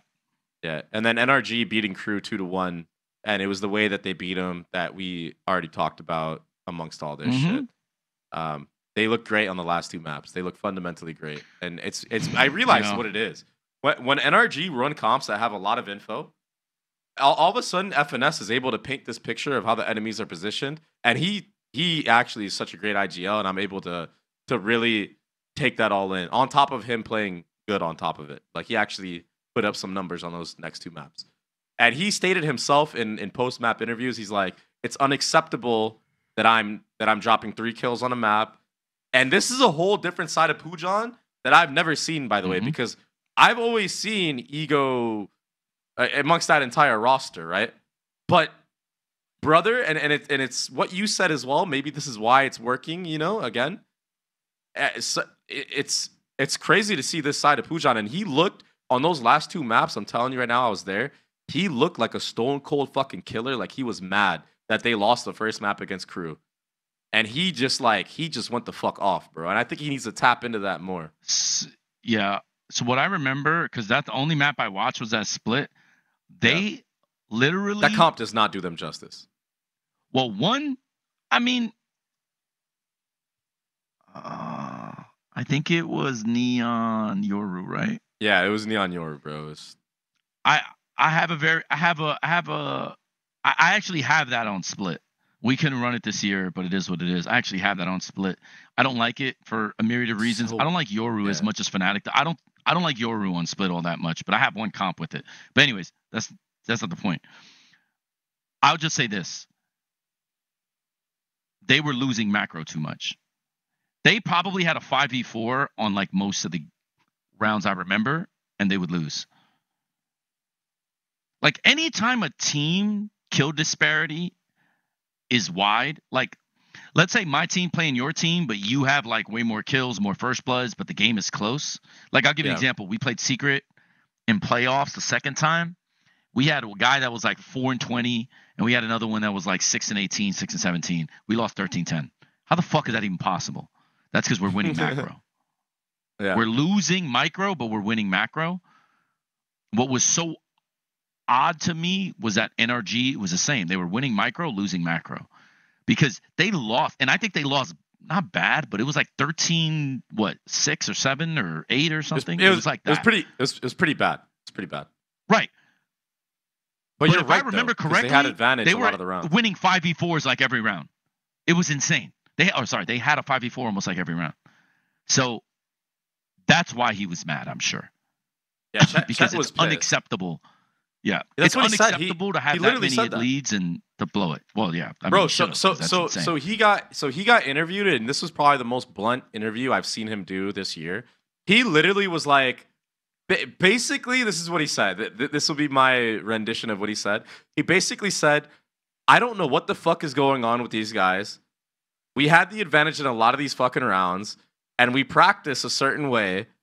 But we weren't doing the right reactions in this match, which doesn't make sense because I have a roster with all veteran players. That's exactly what he said in the interview, basically. I mean, that's not word for word. But he basically was like, I don't understand totally how the fuck we're losing these rounds when we have players that have fucking played in every type of like pressure, every type of environment. Like we have seasoned players on our roster. And we're losing like noobs. Because real shit, he's right. On that map, and you're right too, they were up 5v4. Their protocols on the reactions to like that second layer, like when they have to give mid, it just wasn't there at all. Their rotations, they were getting caught out without even having their gun out, bro. Like that's bad. You know what I mean? And it's because they're running a composition with 100%. No info though. Honestly, in my opinion, if you're not, first of all, I don't look at this roster and I'm like, you need to play double duelist. First of all, I don't look at this roster in any way and I'm like, yeah, you're a double duelist roster. If they still had Demon 1, I agree. Sure. I understand. I get that shit. If they had Demon 1, sure. Run double duelist all you want. But this is a team that has historically been very good at the macro game. Why the fuck not just play comps that are either standard or whatever the new standard is, right? Or play info comp. Because when you have all the info and you're able to paint the picture, I feel like Pujan does a really good job of picking the right sites most of the time. Most of the time. I will say one thing that I have a gripe with is a lot of their anti-ecos, they ran into stacks a lot, but I feel like that's something that he can work on. You know what I mean? Anti-ecos, they ran a lot of stacks a lot. Yeah, he really did. He ran into stacks fucking a lot. Special. Yeah. Unlucky, bro. But like, here's the thing: in a game like Valorant, sometimes you run into a stack and you still win, which it happened for them. But if it's that fucking one match that's important, like against Cloud9, and it's like playoff implication, and you're not doing that shit right, you're running into a stack and you get ecoed, you're fucked. You're absolutely fucked. Yeah. That's NA though. Let's move on to EMEA, and then we'll hit APAC. EMEA had BBL take out Liquid, 2-0 fashion. It's kind of been a roller coaster in EMEA, bro. It's been kind of fucking. It's the closest league. Bro. Like NA looks like it's like close, right? Because everyone's like 5-4, 4-5, but they have like a 0-6 team. EMEA, they're literally all even. Everyone has a couple wins. Yeah, you're right. Like outside, everyone, Yeah, you're right. It's everyone so under the top 4. Yeah, I see it here on the screen. Everyone under top 4 is basically within one game. That's insane. That's so crazy. It's obnoxious. That's what I'm saying. It's the closest league we have. And then so like notable wins. So let's just I'm just gonna say all these matches out loud because I think I just want to hit on like a couple of the teams. And then just paint the general picture of what we're looking at because you're right, it is so close. So I'm just gonna say the scores of all the matches. BBL 2-0'd Liquid. It was a stomp. Giant X beat Navi. This shocked the fuck out of me. I'm sure it shocked you as well. Now, Gentlemates beating Koi. I feel like this is like okay, either one could have won. Now here's where things get interesting to me. So Fnatic take out Carmine Corp, and it was very fucking convincing.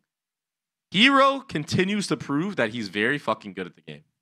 And he's actually filling in Leo's shoes insanely well. It's kind of crazy how like I guess he's not filling in Leo's shoes like actually like legit like he's playing the same shit as Leo, but he's doing a good job of like just meshing with the team. It's kind of a whole new look for them. Heretics, they beat Giant X 2-1. Foot took out Gentlemates. Now here's where shit gets weird again. Koi beat fucking Navi 2-0. But we're going to get into that one for sure. Liquid take out Carmine Corp 2-0. This is another one that's kind of fucking interesting. Vitality just today beat BBL 2-1. Heretics beat Gentlemates 2-1. Gotta talk about how, first of all, Gentlemates has crawled their way back into this. Giant X has crawled their way back into this. And Koi have crawled their way back into this by winning against teams that we probably don't think they should have won. So anyways, I just want to get your thoughts in general about Carmine Corp going into this stage because it seems like they're hitting a slump. When in the beginning, me and you were kind of like, yo, are these guys the fucking truth? You know? I think...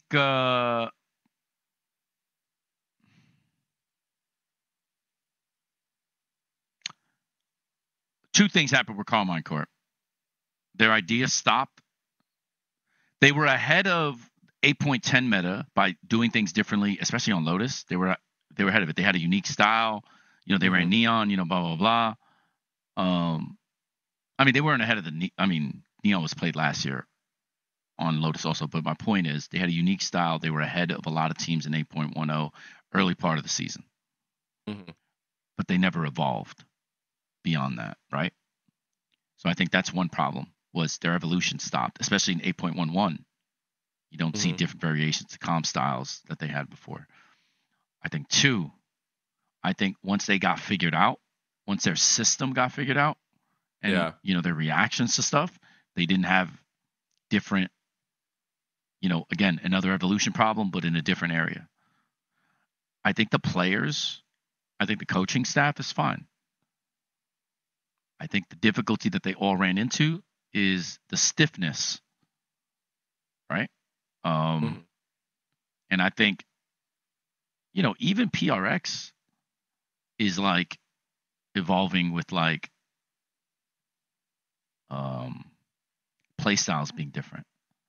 This team sometimes goes slow now. They do 3-1-1s. They don't just like Zerg you anymore. You know what I mean? Like, that's what I mean by stiffness. Like, they're like learning different types of ways to win. You know, slow, like you have a slow game plan this game, and then you set it up by like a tempo change on a 2-for-1 round, and then from there on you're just going fast. Then you close the half out with basically fakes now, because you started slow, then you went fast. Now they're like, all right, they're gonna go back to slow. No, bitch, is a fake. Boom, boom. Like, they don't really have that incorporated into their like game. So I think KC, I think they were very good and are very good potentially. I think their downfall is really only because they're very easy now, like download complete basically. Yeah. The league just knows now how to play with them. They don't continue to evolve and sort of be different and keep people off guard, their roster just isn't going to win with fundamental. Like, this is a problem I have with fundamentals in general. People say, bro, I heard this shit from coaches all the time.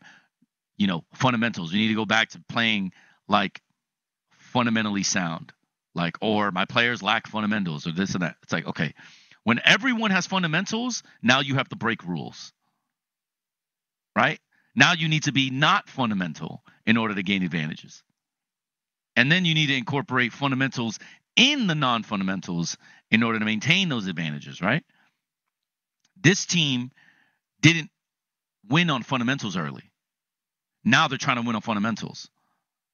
But that's not how they won in the first place. This isn't a fundamentally sound team to begin with. So if you're going to try to teach fundamentals in Europe, that's great. But you need different types. You need like tempo switches, which they don't do. And a tempo switch isn't, you're going to go fast this round, we're going to go slow this round. I mean conditions. Like, you need a condition, like you need to have like actual legitimate tempo changes in how you're conditioning and what your protocols are, right? Yeah. Like, that's like, I mean, that's more like high level, I guess. But it's like, that's when I see KC games, this is what I see. I see like, oh, this team is actually easy to play against. You just got to do this and you just like beat them. Or like, you just got to like play this way. Or you do a one like small example. This is like free homework. If you play against their attack on almost every map, go 1-3-1 fast flood. They don't know how to deal with fast floods. That's just literally all I'll do in my work week. I will sit there and go, yo, you know what we're going to do? We're just going to practice fast floods all week. We're just going to fast flood this team on every map. Boom. And then I'll just tell Cruz, yo, Cruz, whenever you want to change, you can go back to your normal shit. But like these important rounds, you're just going to do a 1-3-1 fast flood, especially if you have these ults. Mm-hmm. You're chilling. He'll do the rest. Easy clap.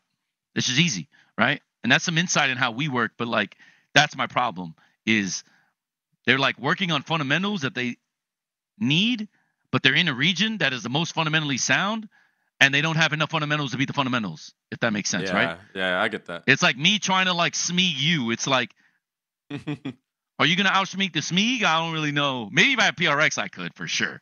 But without that, you know what I'm saying? Like, that's the thing. It's like, you know how to deal with that. Like, I know exactly what they're doing. Here's how to stop this. Yeah. Don't worry, because this gives me trouble. Gov's going to struggle here. Yeah. Right? Because he doesn't learn. He doesn't know how to deal with people stopping him like you did, right? You had to evolve from that too. Yep. So that's what I mean by like the things they're working on are incorrect for the region they're in. I see it. And you can see it in their play that they're playing super textbook now. And it's like, that's not how you won though, bro. These guys are better than you in that.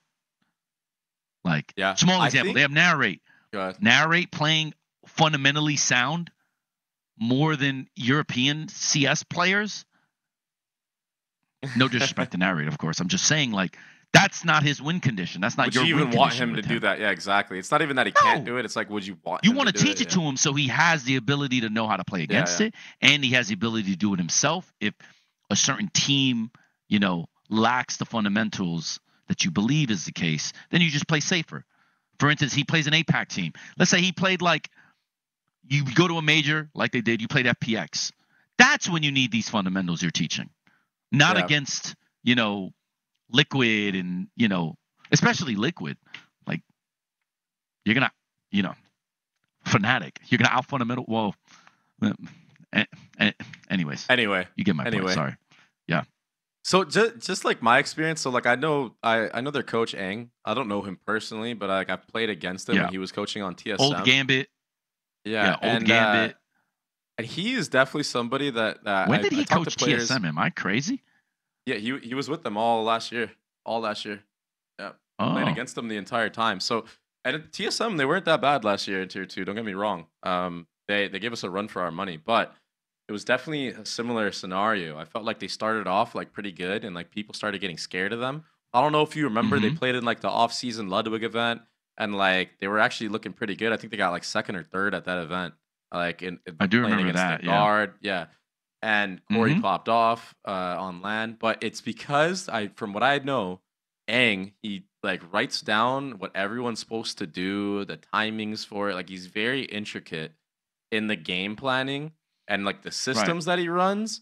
But that also makes it very readable. That's why I was about to say that. I think that's why you hit the nail on the head with it. I think it has something to do with his part in that. And I feel like, yeah, they need to find either an IGL that can like be creative, or he just has to cook up even more shit more frequently. Because it kind of feels like, in a way, this was a lot of shit that he wanted to do on TSM that he couldn't incorporate because maybe he just didn't want to at the time or didn't think he could with those players. But I know that he definitely really likes to play with younger. This sounds so bad. He likes younger talent. He's not on that Drake shit, but he likes the younger talent because he knows that they'll listen to him. He knows that he can mold them into what he wants them to be, right? Right. I had players on that other roster saying that they felt like that he himself wasn't really giving them the proper coaching that he could have done because he just didn't have any faith in them because he thought they were old, which is fucked up, by the way. But I'm not going to say that the specific players that said that. Could be anybody on the roster. But that's the gist that I got from him. So the problem with doing that is when you don't have experienced players on your team, how do you rely on somebody that has those fundamentals when you don't have a single player on your team that already had them? I guess maybe Magnum because he's been around for so long. But even Magnum, I feel like, I don't know. I don't really know with Magnum. It's been a while too since he like has been in Tier 1, right? So I don't know.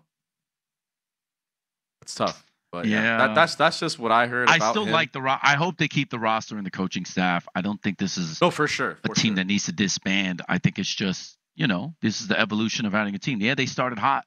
That's their potential. They need to build on this.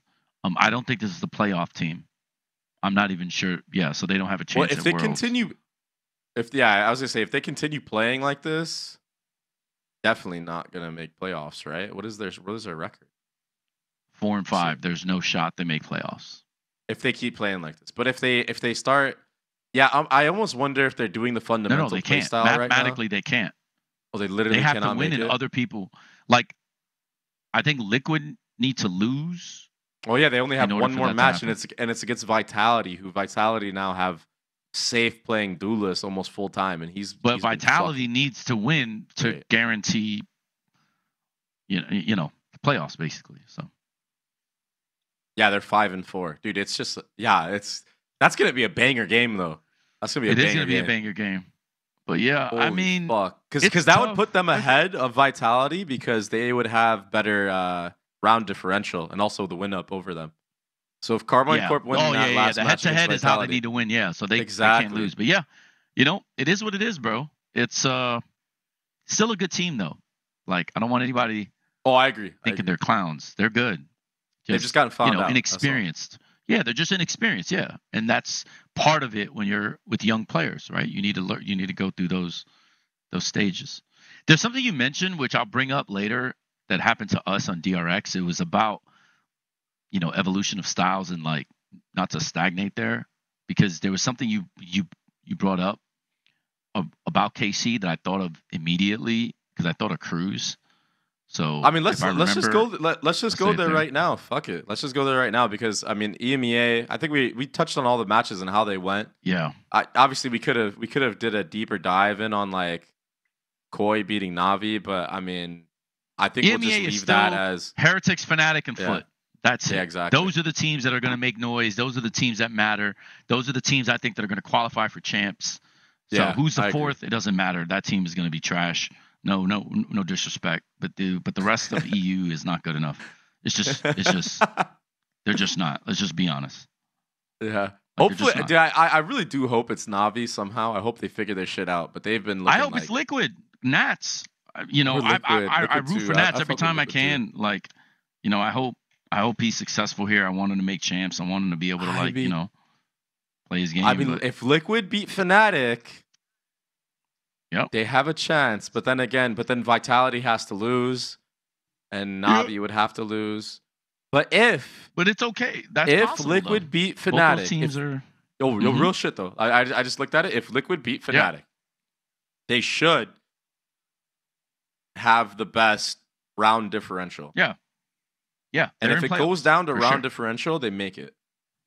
Yep. Navi plays Gentlemates, but Gentlemates have been fucking farming low key. I don't know what the fuck happened.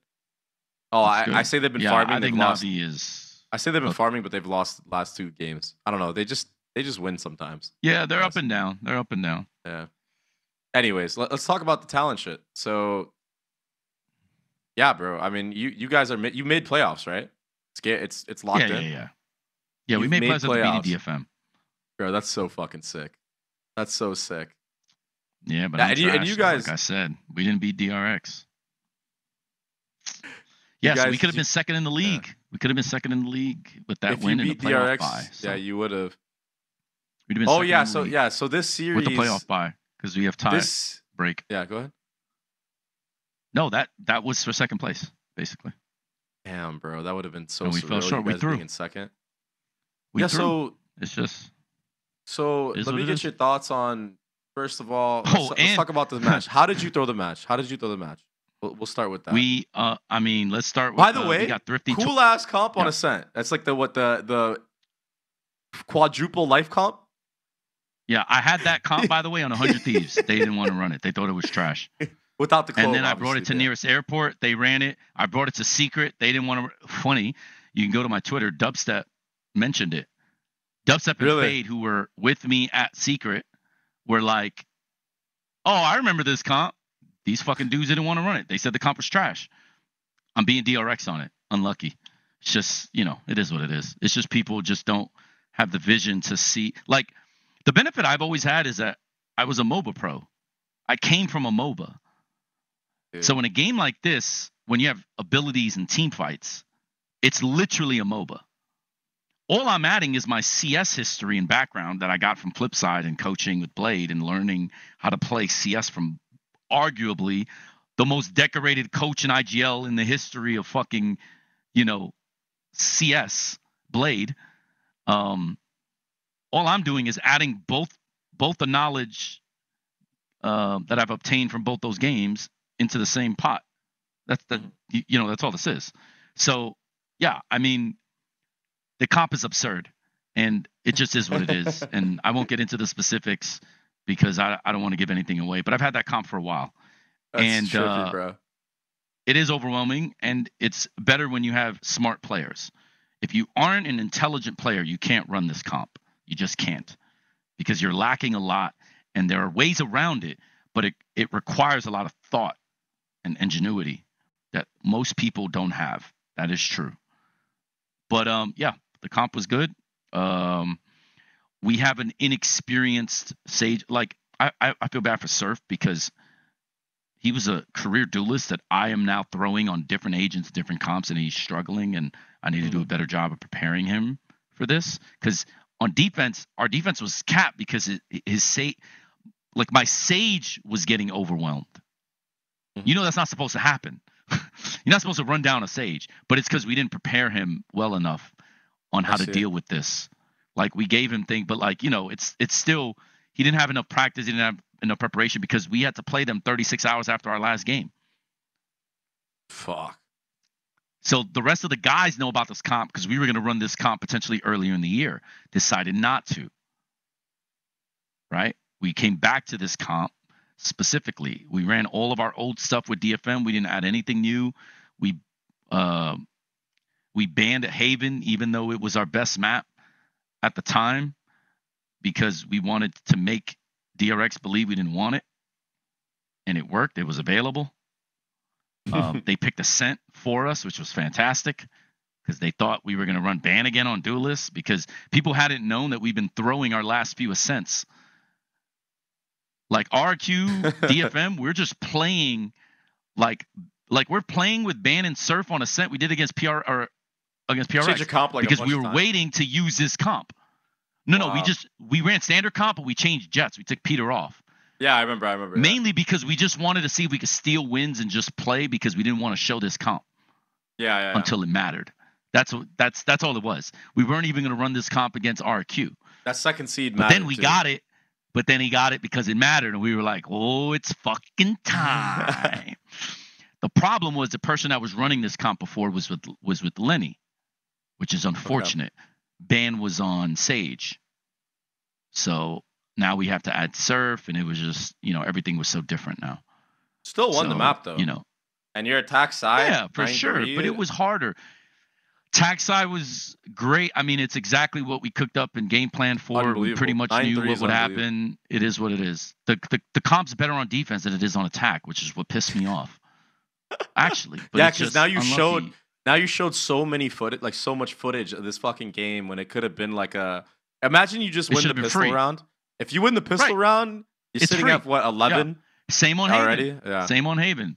So then it goes to Haven. So you asked how we lost. We got thrifty twice, and we lost a 5v3. All of it overheats, straight up. All of it is just overheats and just misunderstanding. So the round I was gonna tell you about. So on attack side, it's 3-0. We're in an anti-eco. Yeah. We know what we're supposed to do on our anti-eco. We have a game plan specifically for what we're gonna do. We're in this position. Cruz calls it off. Well, technically not calls it off. He adds a layer to it. Okay. We're going to do this, then we're going to do that. When he adds layers, it was something that we've never done before. You know how it is sometimes IGLing, you see something, you go, yeah, you feel it. You feel it. It's like a flow state. They're going to bite here, then we're going to do that. Miscommunication because something happened between him and Peter, and him and Jit, and the comms got out of it. Peter ends up like overheating basically and dies. Right? Damn. So we lost that round. We throw that round. That was the second thrifty of the game. If we don't get thriftied, we basically just win the match because by rounds, if we don't get thriftied either time, we're just going to win more rounds. We win more rounds. Like we lost 13-10. We got 2 thrifties and a 5v3 loss. And there was other clutches that didn't go our way. Like I think they won every clutch. We lost a 2v1 clutch and a 1v1 clutch. A 3v2 clutch. Well, I don't even know if that's a clutch position, but yeah. So we had ample opportunities to win that game. We should have won that game. We should have 2-0'd them. Is the eco you're talking about? Shit to me on Twitter. Yeah, I saw that. I said I saw that. It's crazy. Yeah. So as for the eco, don't talk about anything else. Yeah, the ecos that so you guys got ecoed 2 times, both in really important moments where. Yeah. I didn't watch you guys match, but it's a bonus. Yeah. But bro, so you won the fucking bonus round on both halves. You won bonus on both halves and got ecoed after the bonus. And we're throwing. Bro, it goes back to the shit I've been bitching about. You guys set yourself up so crazy. Weeks and weeks and weeks. Yeah, but the problem is... You did the hardest part. The hardest part is winning the bonus and winning the pistol. Right, but the issue is sometimes players just are doing too much. Plain and simple, our team does too much. We throw so many... Bro, look at how close RRQ was, and that shit should have been a fucking stomp. Because we're throwing, because we're doing too much. Everyone has to be a hero. Everyone has to do shit. So, like, on a personal level, this is what the example for the KC stuff we talked about as it pertains to Cruz. That round, this is the difference between, like, let's just say for perspective, Ange and me, right? Yeah. We have detailed discussions about what we should do in game states and all that stuff. But I'm a hell of a lot more flexible in the terms of, I'm not mad at Cruz for making the adjustment. I understand that he made it. What I always tell Cruz, though, is if you're gonna start making random reads and calls, you need to sometimes make sure that your players are in the right frame of mind to accept it. True. That is a big match. We're already mental stacked, right? Because of the pressure of like coming in second, adding new variables that they've never practiced before. You're not playing with really experienced players. In one end, I don't blame Peter. On the other end, I blame Peter. Right? It's like I understand how the confusion can lead to a death because he thinks he's supposed to do something because it's an extra layer added to sell something. But in reality, he needs to know, dude, you don't want to give up a gun there that they get because why? Right? So it's like it's back and forth thing, and it's okay. Cruz had the right read.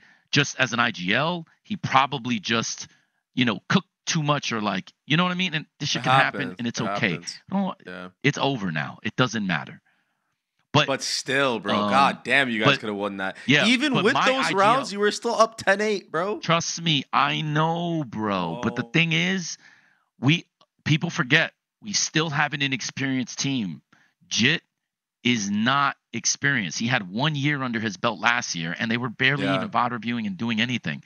His game development and his game IQ as to how to operate on a team level is nowhere near where it's going to be next season, for instance.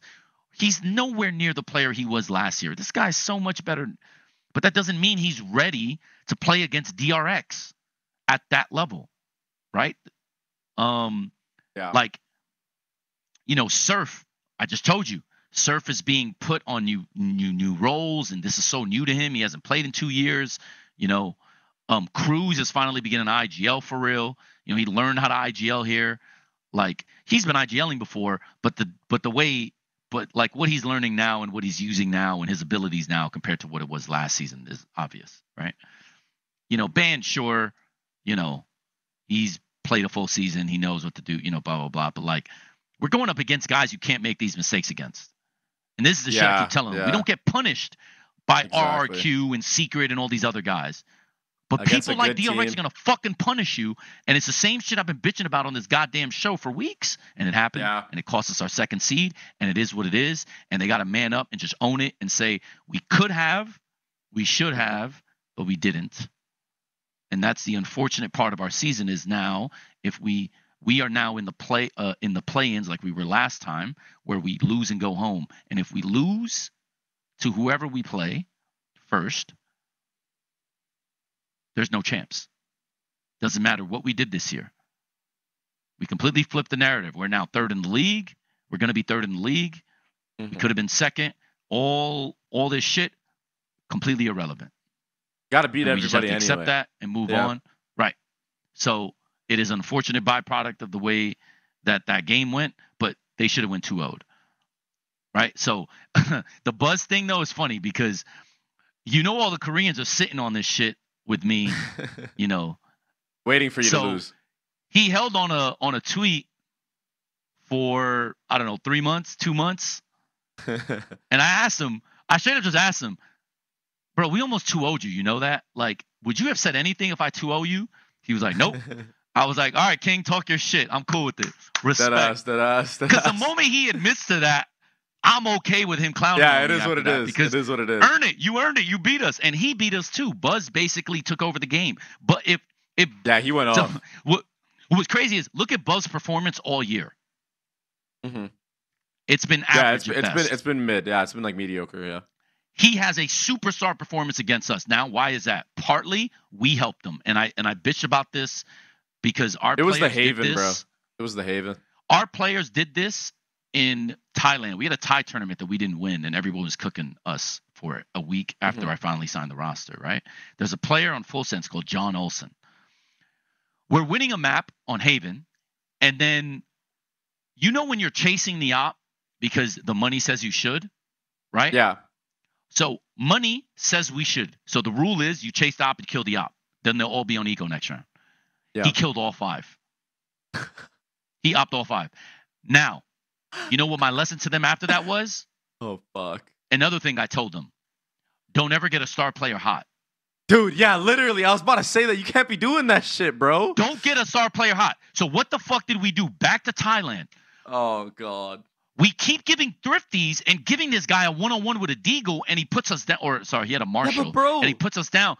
But this is a game state. But this is the problem. That happened to you guys against RRQ. You almost lost because of it. Remember? And they didn't learn. Remember? And now we got punished for it. Oh, and now our whole year is put into question because we don't remember this one simple fact: that sometimes when a guy is down, you keep him down by not doing anything. Yeah. You don't have to like assert your dominance on a guy and challenge him because you think you're better or you're winning or they can't touch you. Who cares? Winning is winning is winning.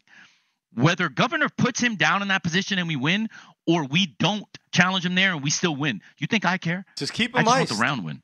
Keep him iced. Bro, this happened to me. The same exact scenario happened to me on a specifically Haven because it's one of those maps where like, I mean, you just op one lane and if they go to the other site, you might have a chance to retake, or it might be 5v3 and you just got to save the op. Bro, there was a match I had. Don't remember what team it was. It doesn't matter who it was against.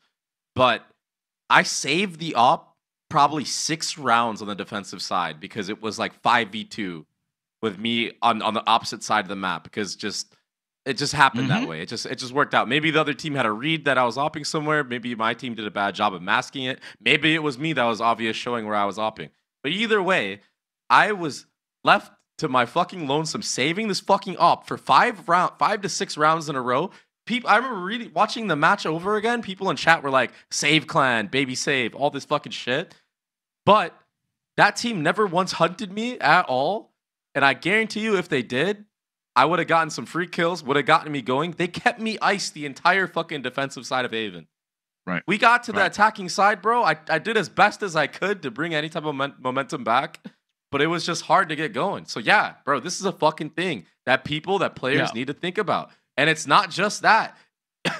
It also goes with shit talking, bro. There's some players that you just do not fucking shit talk. There's some players you do not shoot their fucking body in the server. You do not type in chat. 100%, bro. And there's some players you can't talk shit to. I'll give you an example. Yep. You know, one of... was it a I've tons of examples, by the way. Your team was one of them for sure. You know, in the middle of a timeout, you know, in the middle of a timeout, or no, change of halves. You know, I basically called out Ban like, "Yo, Ban, you know we're not gonna fucking win this game unless you tighten the fuck up. Like we can't win unless, like straight up told him, Ban, I need you to fucking figure your shit out. What the fuck?" Yeah. Immediately heated up, like immediately, like. All right, he started playing better. We go on Haven. He started like some people you can't. Some people you have to be very careful. You can't like ruin their like they're so sensitive. You can't like say shit to them. You can't even point out they're having a bad game, and you can't even say shit like, "Hey, Cruz, I need you to like call this play because I need him to get hot." Like, you can't even do things like that. They'll know in their subconscious and they'll get like mad soft. So, but like Ban, bro, I fucking went in on Ban. I was like, Ban, we are not gonna fucking win this series if you don't fucking tighten the fuck up. Like, let's go. It's like, all right, bro, chill. I got it. All right. So like even on your side, there's some people you can't talk to in this way or like motivate in that way. There are others you can. But 100%. We threw. I think the worst, the one I'm the most upset about was the 5v3, which we won't get into it, but it was an overheat of overheats, and it's just us rushing instead of playing clock time. Bro, once a bomb is planted, you have 40 seconds. These fucking people act like you got no time and have to just like Zerg swarm everything. It's like, dude, relax, bro. So we threw a 5v3, but I think the attack side, I think losing the Thrifty on attack was the game breaker. that was the ender there. And I think ultimately, you know, we didn't deserve to win. So I'm cool with Buzz and all these people talking shit. It is what it is. Like, you know, it's funny that they're holding shit for so long, because me, if you feel it, say it. Like if I feel a certain way about you, I've done this shit on this show, T1, everybody else. I'm not going to shoot my shot after. No, I'm going to tell you. And if I fail, I look like an idiot. I apologize. I deal with what comes. If not, then I've asserted my dominance, and you know what's up. Like, you know what I mean? Like it just is what it is. So I respect the fact that they're all talking shit now. Ban always shows me the Korean forums and shit and what they say. It's kind of hilarious. Like, like they, bro, seethe me, bro. They seethe me. Because I'm an American. Like, you would struggle here too, because our culture is different. Like, for instance, we don't hold on something for 3 months before talking shit. Like, we'll say, oh, that's how you feel? All right, bro. Let's do it in the match. Like, yo, let's go. Like, our teams will talk to each other before the match starts. And then afterwards, the victor gets to talk and the other one just basically. Yeah, you got to take it. You got to take it. Yep. So, like, there's like. People are petty out there. People are petty out there. No, it's just cultures are different. They're just not like that. They're not honest with each other as much as we are. They don't talk about how they feel as often as we do. So the perception is that, like,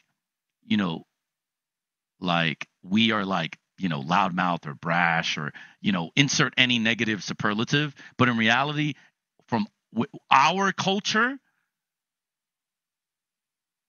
if you're going to talk shit, talk shit. Yeah, exactly. Yeah. Like if you feel it, say it, right? Because there's nothing worse in our culture than somebody waiting until after the fact to hindsight Andy shit. To them, hindsight Andy is like the way you do it.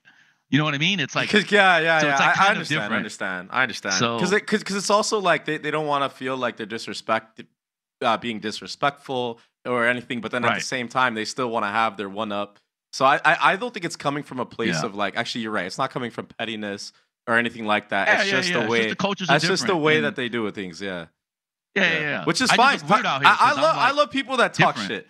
I love people that talk shit, but I agree. Like, I'm one of those people that I appreciate the shit talk before anything's happened, before the outcome is there. Of course. Because it's just better, bro. It makes it so much more juicy, and it makes more just more let weight me know on where it. you stand. There's more weight on it, bro. Yeah. So congratulations to them. They're going to be second in the league. We threw, and I mean, it is what it is. But again, I have a young team technically. Yeah. It looks like we're experienced. We're not really that experienced. Yeah, but by the way, just some closing thoughts, just from my point of view, and being able to see this entire fucking journey you've been able to go on from like literally start till now. What a fucking season, bro! Like, real shit. What a fucking season. Yeah. Like, it's not done yet. The job's not done, but straight up for you and all your players, bro. Congrats. Like, real shit. Congrats. Like, actual, you deserve it, bro. And you took a risk going out there. This is not something that you had to do by any means. You didn't need to go to fucking APAC and coach a tier 1 team basically from the ground up. You didn't have to do any of this shit. You could have stayed in NA, done the comfortable route, maybe even done CS. Who the fuck knows? But it says a lot about somebody that's willing to chase their dreams and aspirations and willing to take a fucking pay cut on top of it to do so. And I think that means a lot, because it shows that you're not just doing it. You're not doing it for the money, bro. You're doing it to prove a point. And I think you did a good job proving that point. And I don't see it, how organizations, how they looked at you in the beginning of this year, how they were like brushing you off. Oh, there's better talent or there's better coaches elsewhere. I don't think that can be in a fucking conversation with any team now. Now, that doesn't mean that you're the best fit for every single team, but no one should be doubting what the fuck you can bring and what you bring to the table for a team at this moment. Because you've done it with so many different fucking rosters before. So again, bro, congrats on securing playoffs in APAC and being a top fucking team doing it on top of it. What, top 3? Are you fucking kidding me, bro? That's phenomenal. Yeah. That's phenomenal. With the roster that's inexperienced on top of it. There you go. Boom. That's it. Yeah, I actually appreciate that for the kind words. I definitely don't get that at all here in esports for sure. Yeah, it's been tough. We worked a lot. I mean, this is even a more hardworking team than my 100 Thieves roster, which I thought was already like one of the toughest working teams I've been on, outside of the CS:GO team, but certainly in any other division in my history of Flipside. That 100 Thieves roster worked their ass off, and they deserved a lot of credit for that. This team worked even harder than that, and partially because I felt they needed to. Obviously, the other team probably was experienced enough they could have kind of coasted, but those guys are all just maniacs, and they just want to win. So, yeah, man, it sucks. Being top 2 obviously would have been better, but I think that everyone pretty much knows we should have won that. Our experience compared to theirs was ultimately the difference. Now, they definitely had new blood and new players for sure. But Mako and Buzz, especially Buzz, there's no player on this team that has the same pedigree and experience as Buzz. And you can see in that series the difference he made, right? And you can see sort of where that pedigree comes from, and sort of the difference they had, and we just weren't able to close out. I'm excited for next year now, because I think my life is going to be easier, because the untenable schedule that we had this year, I can't do. Yeah, I think we're going to be much better next year. As I told you, we'll have an X Factor for playoffs, which we'll talk about more next year or next week. Oh, yeah. But I am happy. I'm happy for Gov. I'm happy for Ban, that can get out of the stigma of being brain dead duelists. Govin, especially especially happy Gov, for Cruz, because everyone in Thailand basically said he was washed and is trash and has no use here, and all of a sudden he's just out calling everyone, and it's like, wait, this is the guy you said shouldn't be here? Weird. Jip Boys, I thought was going to be the Sentinel this year, and he turned out to be our smokes player. And bro, he has 280 ACS on Clove, by the way. Dude, he's sick. He's good, bro. He's fucking good. Highest clutch player as well. Highest clutch player. Yeah, highest clutch player in any league.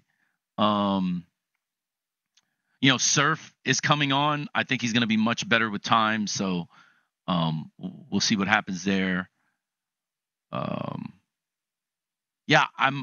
I'm happy that, shout out to Talon management here also. I'm happy that for the most part, I wasn't influenced by the organization for the roster. That's awesome. They kind of let me do my thing, right? The Lenny thing was more of a me versus 5 guys thing. You know what I mean? There's nothing you can. But, so that's a little different when the team is like, dude, I think we're going to be better if we do this. Even though I may have disagreed there, I think ultimately, I think I see their vision, saw their vision. I acclimated to it, right? So, we're not done. You're right. Playoffs is going to be important. I think we can beat any team still available. Shout out to Lakia from Gen G, who gave us a lot of love. I don't know if you saw this. After their last match, you should go look at the interview. He basically was like, Talon's legit. I think they're going to qualify. We do not want to see them in the play-in. Nope. Wow. That's pretty much his thing. Was like, nope. Finally. Get them out of our shit. Hell no. So shout out to them. That was nice to hear. I know we've talked a lot about the Korean stuff, about the situation amongst me and them. But as I've told you, I thought that roster was special. Real does recognize Real. My issue is with something else. But I think them saying that to me was interesting, because one, I never expected that, and then two, I think it says a lot when a team just wins Shanghai and is like, no, we'd rather play anyone else. Come on. Bring us anyone else. I think that's nice. That's so sick. That's so sick. Yeah, I think that's nice to hear. But yeah, it does fucking suck, bro. I am trash, like I said. We didn't pull out. I thought we were gonna do it. I think we should have done it. But big players step up in big moments, and Buzz certainly did that. And I think, that organization is very fortunate that he was still on that roster, and they didn't cut him like they did Stacks. Because I'm not really sure how many players would have been able to save their team as many times as he did in that series. Because every time they needed a big moment or a big play, he made it. Every time. Did it. Yeah. There's nobody else. Some players are just like that. We're built different, bro. We call ourselves clutch players, well on bro. Haven too, though. But yeah, we call ourselves clutch players. Yeah. All right, man. I mean, my goal is to make champs. Bro. See you at champs. Yeah, I'm gonna be there, bro. Be there. When you hear about this X Factor, I'm gonna tell you right now. If it works, I'm very excited for the X Factor. Woo! Whoever, whatever it may be. Nobody wants to play us if we make it to champs. I'm letting you know that right now. It is gonna be hot and nasty. Oh boy. And I think when people see it, their brains are gonna explode. At least the people in APAC who will understand more what's happening and what we're doing. But we still got to get through our first opponent. I believe it's going to be RRQ. Yeah. Ask you a question real quick. Is it one and done, or is there a losers bracket? It's one and done. This system is stupid. That's why I said if we lose in the one and done, there's no champs. There's no chance for champs because we didn't get because the DRX match was 2 points. It was the DRX win. Wow. And then a bye. If you get a bye, you get an automatic point. Wow. So that match was 2 points. If we get the 2 points, even if we lose, we have tiebreak on everyone in the league except for PRX and Gen G, which won't matter because Gen G can qualify via points. So it's irrelevant. If Gen G make it in, we would be the next qualification.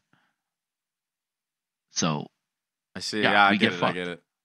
Get it. So yeah, it was just exceptionally now you gotta brute force your way in. And at the end of the day, this is what we deserve.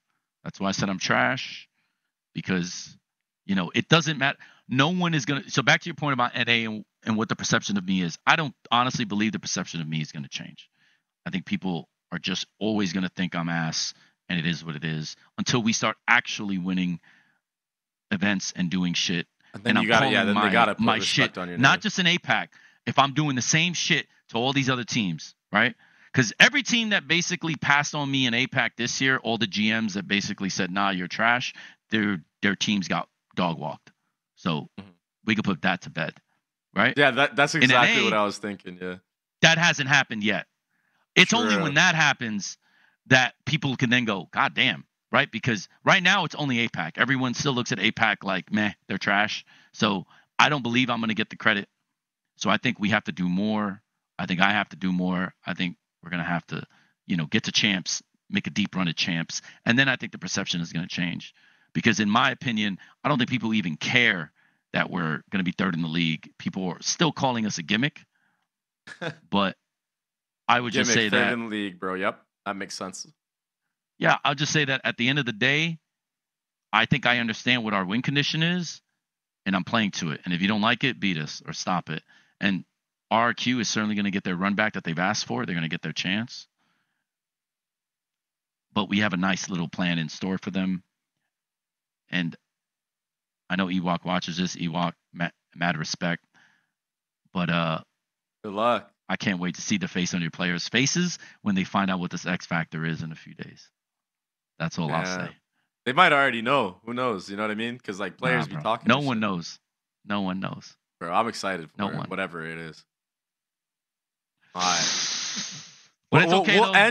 We'll end on the X Factor, bro. X Factor. That's what it is. Title of the episode: X Factor, bro.